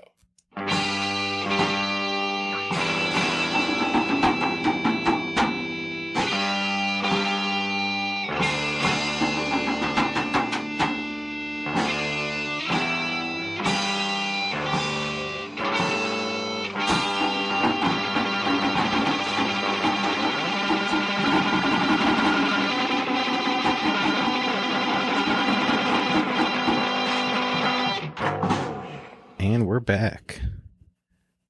James K. Polk, now no longer president. First item on his post-presidential agenda: get home to Tennessee, where he's just bought a new house, formerly owned by his old mentor, Felix Grundy. Yeah, he had bought it sometime previously, and they were working on refurbishing it in time for them to come home to it. Yeah. And even when they got home, it wasn't quite done. Yeah, it's in Nashville, going to be called Polk Place. That's right, and it was within a stone's throw of the Capitol building. Mm-hmm. All set up to be the place where Polk will spend his long and happy retirement. That's right. Before they get back to Nashville, how about a little triumphant Southern tour? Yeah. We didn't mention this before, but as president, one of Polk's only quote-unquote vacations was a tour of New England. Mm-hmm. And he was really well received. Polk, of course, kept a diary as president, and on this tour, he assigned John Appleton to make a diary of his New England trip for him that he would then insert. So at a certain point in Polk's diary, it says, refer to Mr. Appleton's journal of the trip. And then comes back when he's back in Washington. And took a little vacation from diary writing as well. That's right. And he goes on this big New England tour. So, post-presidency, he's ready to go on a triumphant Southern tour. Mm-hmm. And this one's sure to be even more popular. Yeah. And sets out to do so. They're going all through the South. He's being super well received. Dinners in his honor everywhere. Lots of festivities. Yeah. But cholera is lurking in the depths. Oh, yeah. In the shadows it creeps. It's getting to be early summer in the South, especially New Orleans. Yeah. That tropical sweltering heat, mosquitoes. And that's where there's some serious problems. They're coming up back to Nashville. People on their boat are succumbing to cholera. Yeah. The Polks make it back okay. They get back to Nashville. Polk states in his diary at a couple of these different dinners, he was very, very careful not to eat any of the food served. Mm-hmm. And he would, like, privately ask for maybe, like, a piece of boiled ham and some cornbread. Mm-hmm. But he was careful not to eat anything. Yeah. For fear of what would go on to, spoiler alert, kill his successor. Yeah.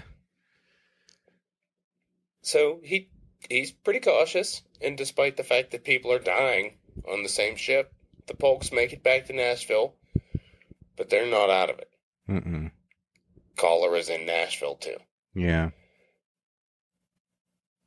The Polks stay at home for the most part.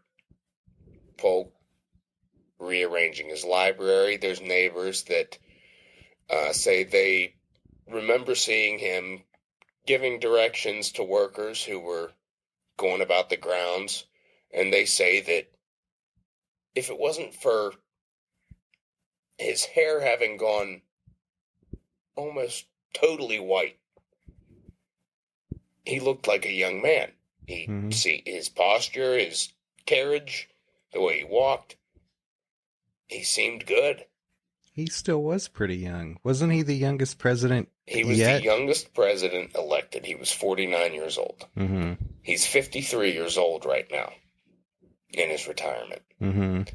And if you look at, and the Polk home does this well, which we'll talk about, look at Polk when he entered the office and look at him when he left.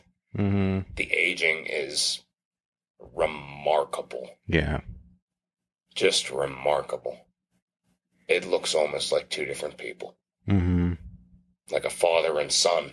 Wow. Almost. The strain. And, you know, obviously you can't understate the work ethic of James K. Polk. Yeah. In my mind, he is the ideal of what you would want in a chief executive. Because he was just that. He was the chief executive. Mm-hmm. He wasn't a presider. He was an actor. Yep. But it took its toll. It did. Mm-hmm. His constitution is weakened.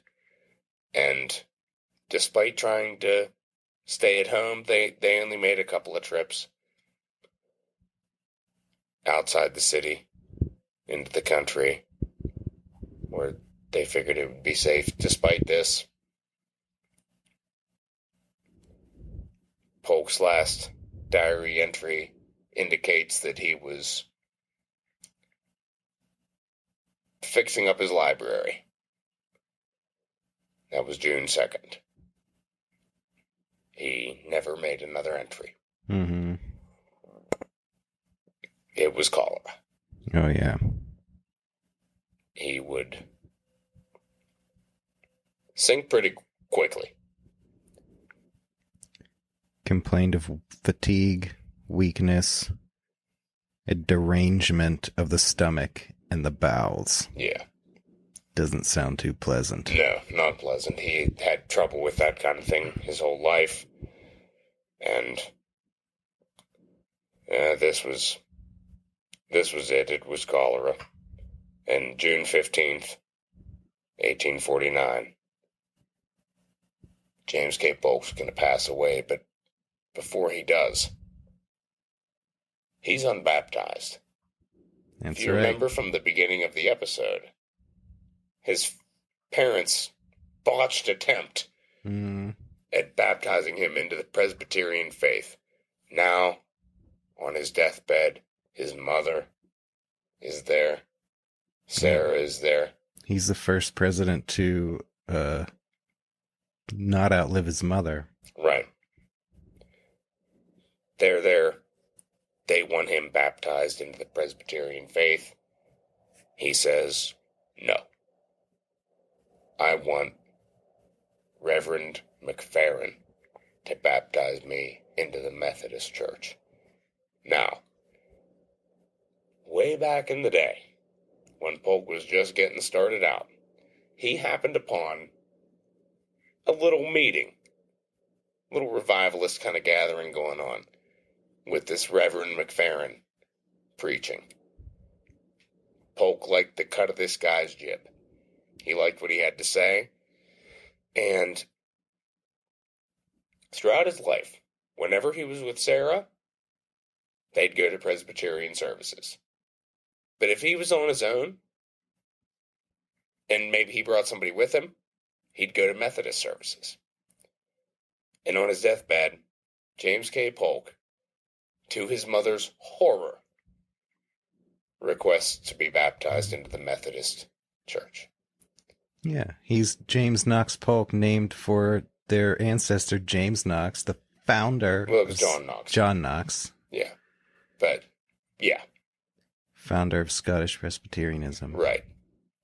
Yeah. So, this came as quite a shock, but his mother acquiesced. James K. Polk was baptized a Methodist on his deathbed. His last words were to his beloved and devoted partner, his wife, Sarah. And he said, I love you, Sarah. For all eternity, I love you. And then he slipped away into the beyond. Actually, probably the most romantic last words of a president. Yeah. Like, the most flattering for a first lady, certainly. Mm-hmm. And Sarah was a super important first lady. Oh, yeah. James K. Polk had lived barely 3 months after leaving office. Mm-hmm. The shortest post-presidency in history. Yep. A record that still stands. That's right. Sarah would go on to live for over 40 years. Wow. Never taking off her widow's black.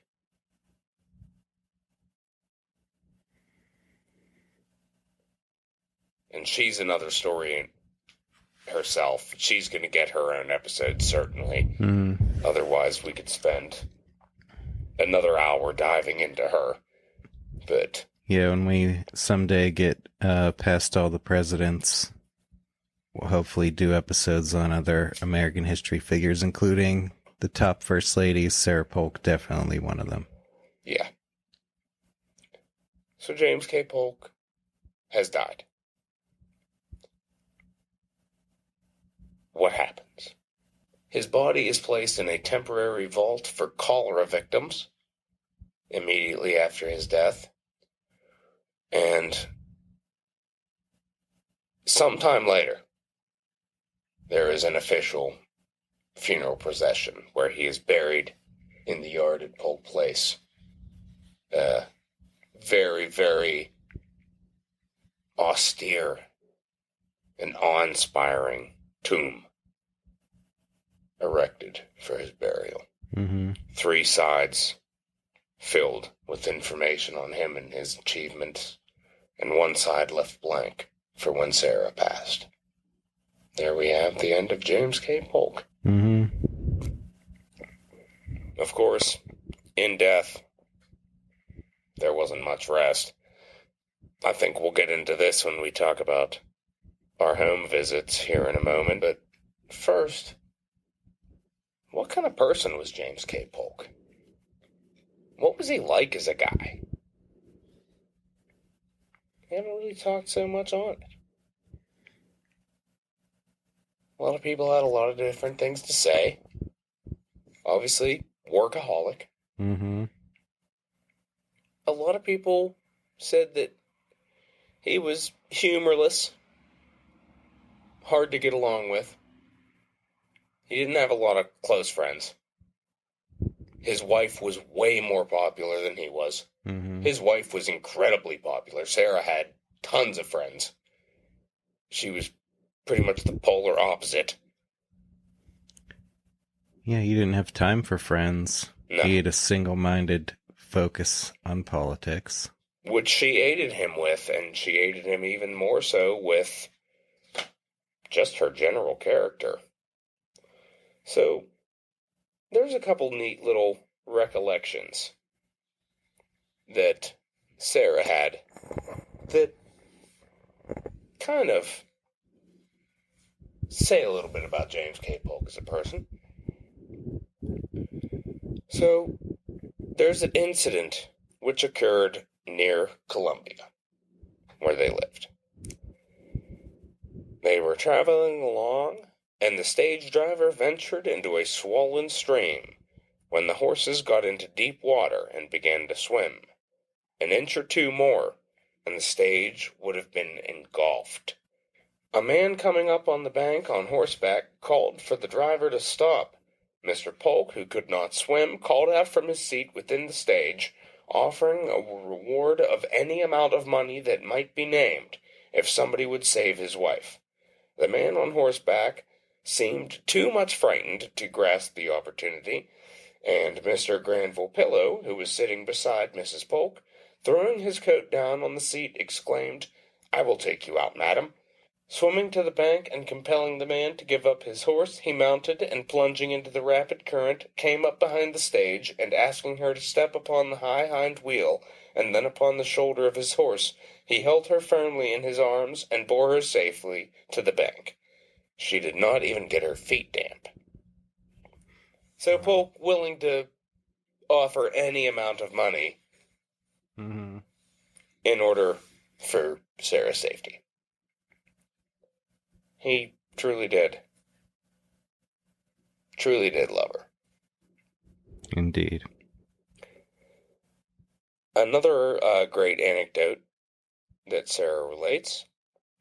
Early one morning, just as everything was ready, and the trunks were locked, Mr. Polk entered in haste and said, "Sarah, get some money out of the trunk. I haven't enough in my pocket to pay expenses during the day." With a little flush of excitement, being much hurried, she opened a trunk and began turning up the clothing, in one corner and then in another, to find the bags of specie packed in different places. "Don't you see," she explained, "how troublesome it is to carry around gold and silver? This is enough to show you how useful banks are." "Sarah, you've turned your politics, then," he rejoined. "But all I want now is that money." They were accompanied by a party of congressmen and friends, and when seated in the coach, Mr. Polk related with considerable embellishment and humor the incident that had just occurred. It was apparent that his wife had taken sides against him on the bank question. All clapped their hands, and were so boisterous in their mirth that the driver, leaning from his seat on the box, asked, "What is the matter, gentlemen? What are you laughing at?" Several of the party, who held opinions in opposition to those of Mr. Polk, were much pleased and amused at the idea of his wife sympathizing with them. Nice. Good joke by Sarah Polk. Indeed. Although Polk could have came back and been like, well, we could keep our money in our own constitutional treasury. Yeah. But there are a couple of different things from Polk's diary that give a pretty good insight into what he was like as a human being.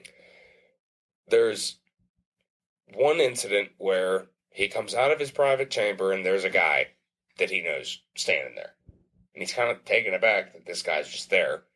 But we've said it before, the president was incredibly easy to get to at this time. Polk's biggest complaint, and this pops up again and again and again in his diary, is the hordes of office seekers that he has to deal with. Yeah, everyone can just show up in the White House all day and beg the president for a job. Right. And at one point, he remarks in his diary that he's starting to think that people are just generally lazy. He is not too thrilled with all this shit. Well, anyway, this guy has showed up, and Polk is like, well, what's going on? And he says he's going through some hard times and he needs money. Could he borrow $20? Polk knew the guy a little bit, so he reluctantly gave him $20. A couple days later, Polk records in his diary that he heard that the guy committed suicide, stabbed himself with a Bowie knife. Wow. And Polk remarked on it.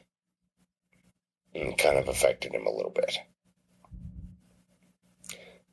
There's another passage where he talks about the art of handshaking, where Polk had developed his own technique of shaking hands.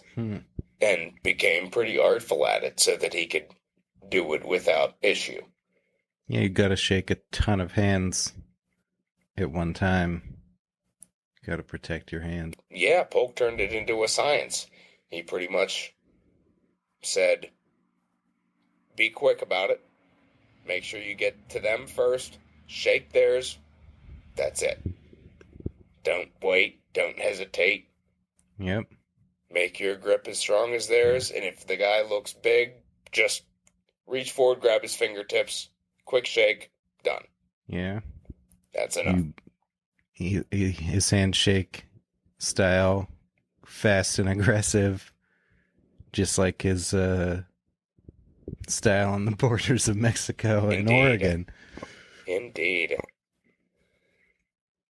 Yeah, there's a lot of great stuff in there.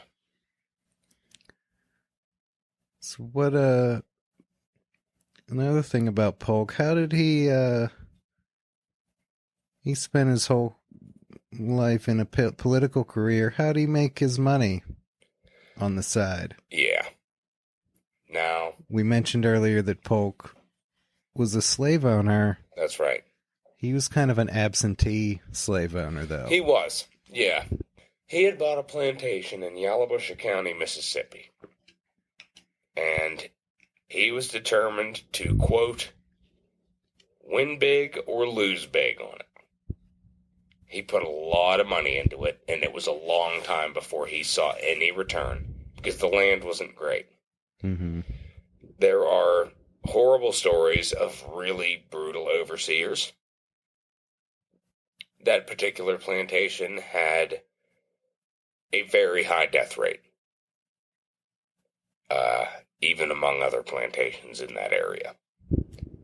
And a big part of it was disease. Yeah. The land, murky, not ideal. A lot of slaves died of disease. But yeah, they had a high death rate there. There was stories of really cruel overseers. The Polks themselves weren't there very often.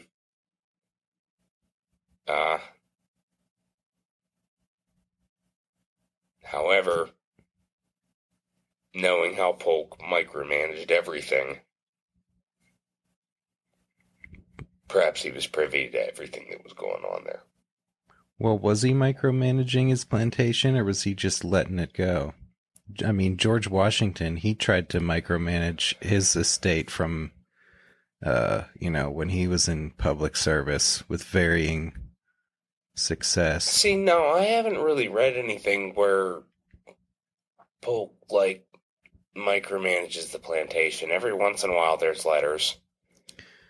Yeah, because he might just, he's putting his focus into politics 100%. I mean, the slave plantation... Mm-hmm.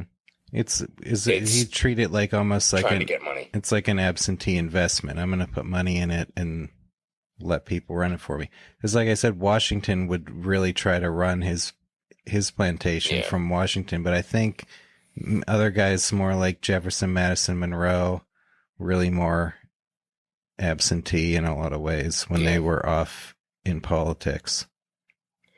Yeah, there's some pretty... Either way, that stuff happened technically on Polk's watch. Yeah, there's some pretty sad stories.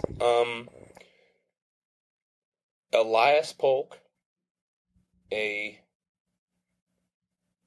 slave of James K. Polk, was his personal servant, basically. Mm-hmm. And never, ever changed his mind about his love for Polk. Mm-hmm. Pretty much after Polk's death and in the Civil War, Elias Polk became a straight-up Uncle Tom. Yeah. Yeah, absolutely. And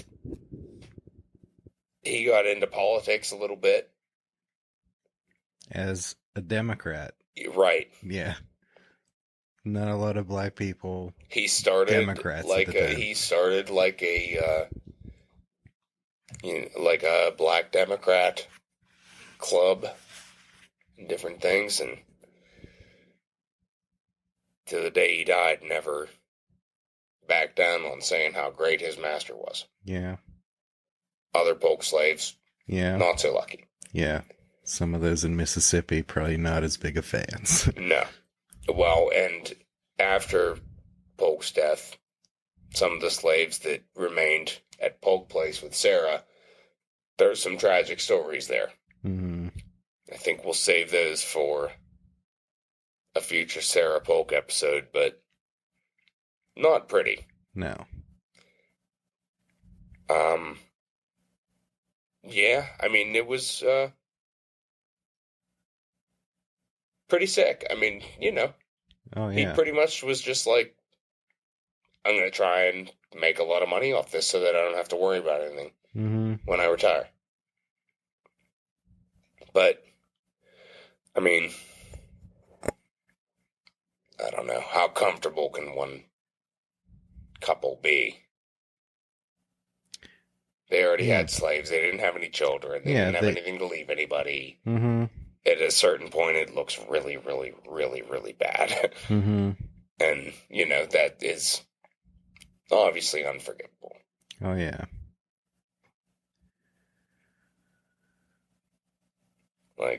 Obviously, James K. Polk, a very effective president, but on the wrong side of history when it comes to how he felt about slaves and slavery. Yeah. Obviously, he didn't live to the Civil War. No. Sarah, stayed loyal to the Union, flew the... Yeah, she's got American some wild flag. stories. Yeah, we'll talk about that. She lived, over 40 years after he died, and my God, what a life. Polk's brother, William, who we mentioned earlier, is honorable mention for his embarrassing murder charge as a young man. Yeah. He also stayed loyal to the Union during the Civil War, which was, a dicey issue in Tennessee at the time. It certainly was. So, I mean, Nashville itself, you had hysteria and panic when the Union Army became visible. Yeah. that's another story for another day. My God. You'd like to think that a staunch Jacksonian would never desert the Union. But we'll never know with Polk. He didn't have to face. According to Sarah, there's absolutely no question James K. Polk would never have supported secession. Mm-hmm. Never. He would have remained for the Union. Absolutely. And probably like Sarah, he might have sympathized with the Confederacy to a certain extent, but he never would have gone against the Union. Yeah. Never. He was too much of a young hickory to go against old hickories. Quote, our federal union, it must be preserved. Yep. Well, speaking of Nashville, our trips down there to visit the Polk home, we've been there multiple times. Yeah, we've gone down there twice. Wonderful trips. Yeah, unfortunately, Polk Place doesn't survive. No. There was a really contested legal battle after Sarah's death. And it just did not play out well. Against the wishes of Polk's will, his tomb, he and Sarah, were moved from Polk Place to the state capitol, which was, like I said, I mean, it was a stone's throw away. Yeah. But they were moved. Polk Place was torn down eventually and turned into a hotel, and then a parking lot, and a different hotel. And now they have a little plaque there, but you really have to look to find it. Mm-hmm. Yeah, but we saw the tomb there at the Capitol. Right. That's pretty nice. Yeah, and a statue of Jackson faces it. He's rearing up on his horse facing Polk's tomb. Yeah. And then in Columbia, about, half an hour, 40 minutes away, is the James K. Polk boyhood home. Yeah, it's not too awful far. It's really nice. It has it's the wasn't the boyhood home. It was, I mean, he was an adult when they stayed there. Okay. But they never actually, quote unquote, lived there. Okay. But that was his parents? Was that his parents' home? Correct. Yeah. Yeah, Jane lived there. And next door is where her sister lived. Mm-hmm. And just down the street is the square where William Polk shot Hayes. That's right. Polk's law office is in that area. That was pointed out to us on our tour when we were there. Mm-hmm. It's a really cool place to visit. And then, right next door is like a little extra building that's like a little museum that had all kind of awesome stuff. Yeah, every year they do a different theme for the display. John Holtzapple down there is wonderful. Just an awesome guy. Like, we went down there the one time from Pittsburgh, and a couple years later we went back and he remembered us. Which is pretty cool. He's the director of the home? Yeah. I'm pretty sure.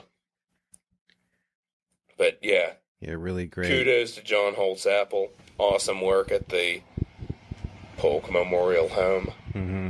A wonderful place to visit. Yeah, highly recommended. Indeed, and it's so close to the Hermitage that it's a wonderful double tap. Yeah, you got to go the old and young Hickory double feature. That's right. It's perfect. If you go visit so we recommend the Polk home. We'll have a little non-recommend. Oh. After you leave the Polk home, if you want to, maybe get a beer, have some lunch. Yeah. I won't say the name of the place. I do remember the name. But we stopped at this bar. Yeah, we always try to, on our trips, we always try to go to little diners, drive-ins and dives, if you will. Yeah, we went to a little dive that I'll never forget this. I mean, it turned out to be like a biker bar that. Well, we didn't know it. There wasn't any clear indication that it was a biker bar. Yeah, that it was just seemed it was unwelcoming to just walk in. It random was. people. There you gotta chill just walking into the place. Mm-hmm. So we walk in there, and it literally seems like there's a record scratch, and every face in the bar turns to us. And no shit, the lady behind the bar says, "Are you looking for someone?" Huh? Hmm.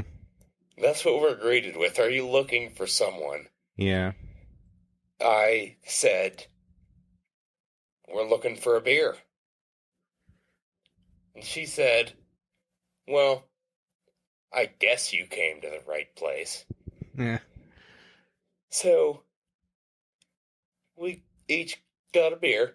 Yeah. We go over to a table. We're standing. We're not sitting. And I literally took out my phone and texted James, "We need to get the fuck out of here." Yeah. Because I was literally picturing Unsolved Mysteries where we vanish, we're never seen again, Mm-hmm. and we're executed on some lonesome Tennessee country road. I'm almost certainly going to get raped. Yeah. This was in the afternoon. We were like planning to have lunch. I remember looking at the menu. Yeah. I forget exactly what it said, but there was like racist things on the menu. It was like Jap something, and there was some other racist thing on the menu. We're not going to say the name of the place out of fear. I have no fear. Army of bikers may come up here and kill us. I have no fear. I just can't remember what the place was called. Well, we'll give the non-recommend, but let our listeners roll the dice as to whether they will Russian roulette style accidentally end up you here. don't want to go there. No, yeah, don't go. Yeah. It's not even worth saying the name of the place. Yeah. That was like the one blemish on our multiple trips through the South. Yeah. Every other place we went, everything about it, everything about every trip we've gone into the South has been nice. Mm-hmm. That's the one exception. Yeah. Where I legitimately felt like, what the fuck is going on? Mm-hmm. Horrible. So that's to be avoided. Yep. That aside, visit the Polk home. Tell John Holtzapple that the Dead President's Podcast sent you. Yep. And if you're interested in learning more about James K. Polk, there are many great books you could read. All of them housed in the Stephen Lincoln Douglas James K. Polk Presidential Library. That's right. I don't know that there's a single book on Polk out there that I don't have. And that's going back to 1850. You have some original... Right. I have books. 2 different books. One of them is completely original from 1850 on the history of the Polk administration. And the other is original with the exception of a rebound spine on the life of James K. Polk. And both of these were published in 1850. Obviously, James K. Polk's 4-volume presidential diary. The supplement, North for Union, written by John Appleton, which details his trip through New England. Then you get into the biographies. Eugene McCormick had a 2-volume biography kicking us off. Charles Sellers had the immortal, albeit sadly unfinished, magnum opus on Polk. Tragically, only 2 of the planned 3 volumes ever written. Never finished the 3rd volume, unfortunately. And I guess that was by his own design, because as far as I know, he's still alive. Oh, yeah? Yeah. He just decided, But the 2 volumes that he did write are fantastic. Well, Charles Sellers, if you're listening to the show, finish the 3rd volume. We want it. It'd be nice. Because that is a really, really, really good biography. As far as single volume biographies go, I read the Walter Bornemann biography. Very good. Also, one by Robert Mary called A Country of Vast Designs. Absolutely. Another excellent biography.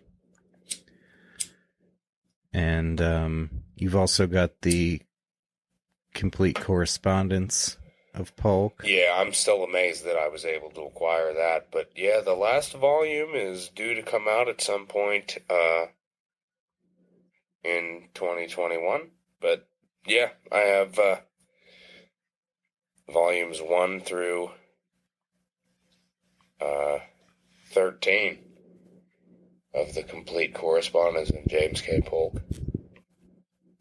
There's a couple good books on Sarah Polk also. Absolutely. Anson and Fannie Nelson, who were very, very close friends with Sarah Polk. Basically, over 30 years, they'd visit her once a week and talk with her.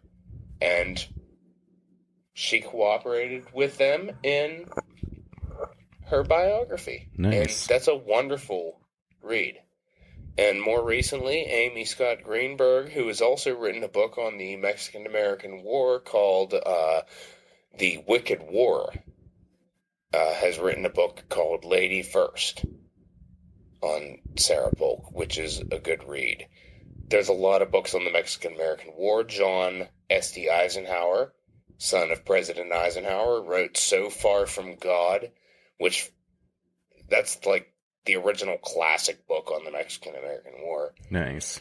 There's a more recent one called The Dead March by Harry Gardino, I think, is his name. But The Dead March is the name of it, and it's a relatively new book on the Mexican-American War. There's all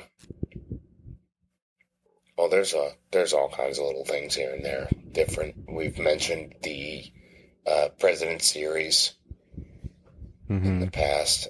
I have John Siegenthaler's book on Polk, Paul Bergeron's book on Polk, Sam Hain's book on Polk.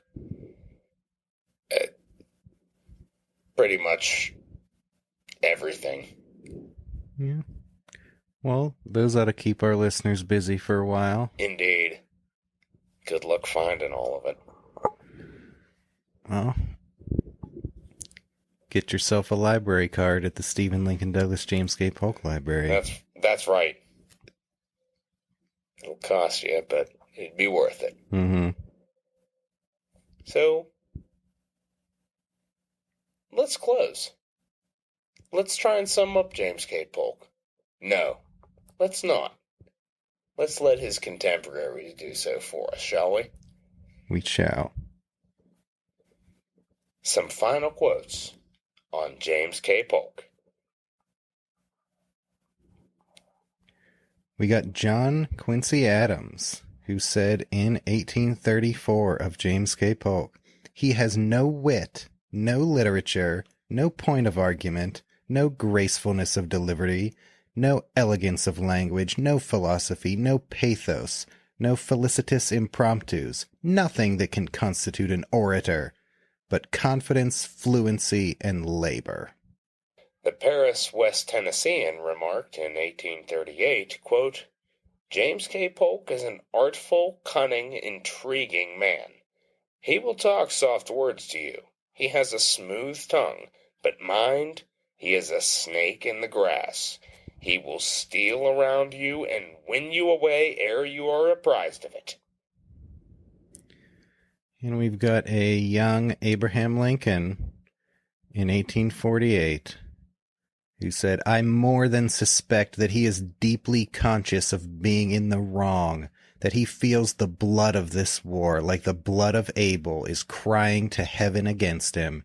He is a bewildered, confounded, and miserably perplexed man. The New York Sun said in 1849, quote, "No man and no administration was ever more assailed, and none ever achieved more. The United States were never in a more proud, peaceful, and prosperous condition than at present." We've got Woodrow Wilson, who wrote in 1902, when he was still a future to be president. He wrote, "James K. Polk proved an excellent embodiment of the principles of the Democrats. Though in no sense a man of brilliant parts, he may be said to have been a thoroughly representative man of his class, a sturdy, upright, straightforward party man. He believed in the policy for which his party had declared, and he meant, if elected, to carry it out." And last but not least, we have a quote from Harry S. Truman, who said, quote, "James K. Polk, a great president, said what he intended to do and did it." So there we have James K. Polk in all of his ups and downs, for better and worse. Mm-hmm. So, what kind of president was he? Well, pretty damn good one. Pretty successful. That's it. He certainly achieved his goals. Absolutely, he did. And speaking of achieving goals, the Dead Presidents podcast has achieved yet another goal in informing you all about James K. Polk, as we do with each and every president. We've done it before, we have done it now, and we will do it in the future. And also, we've met the goal of ending each episode with a song by the Constitutionalists. And this episode shall prove no different. Here are the Constitutionalists with James K. Polk. Thanks for listening. Ta-ta for now.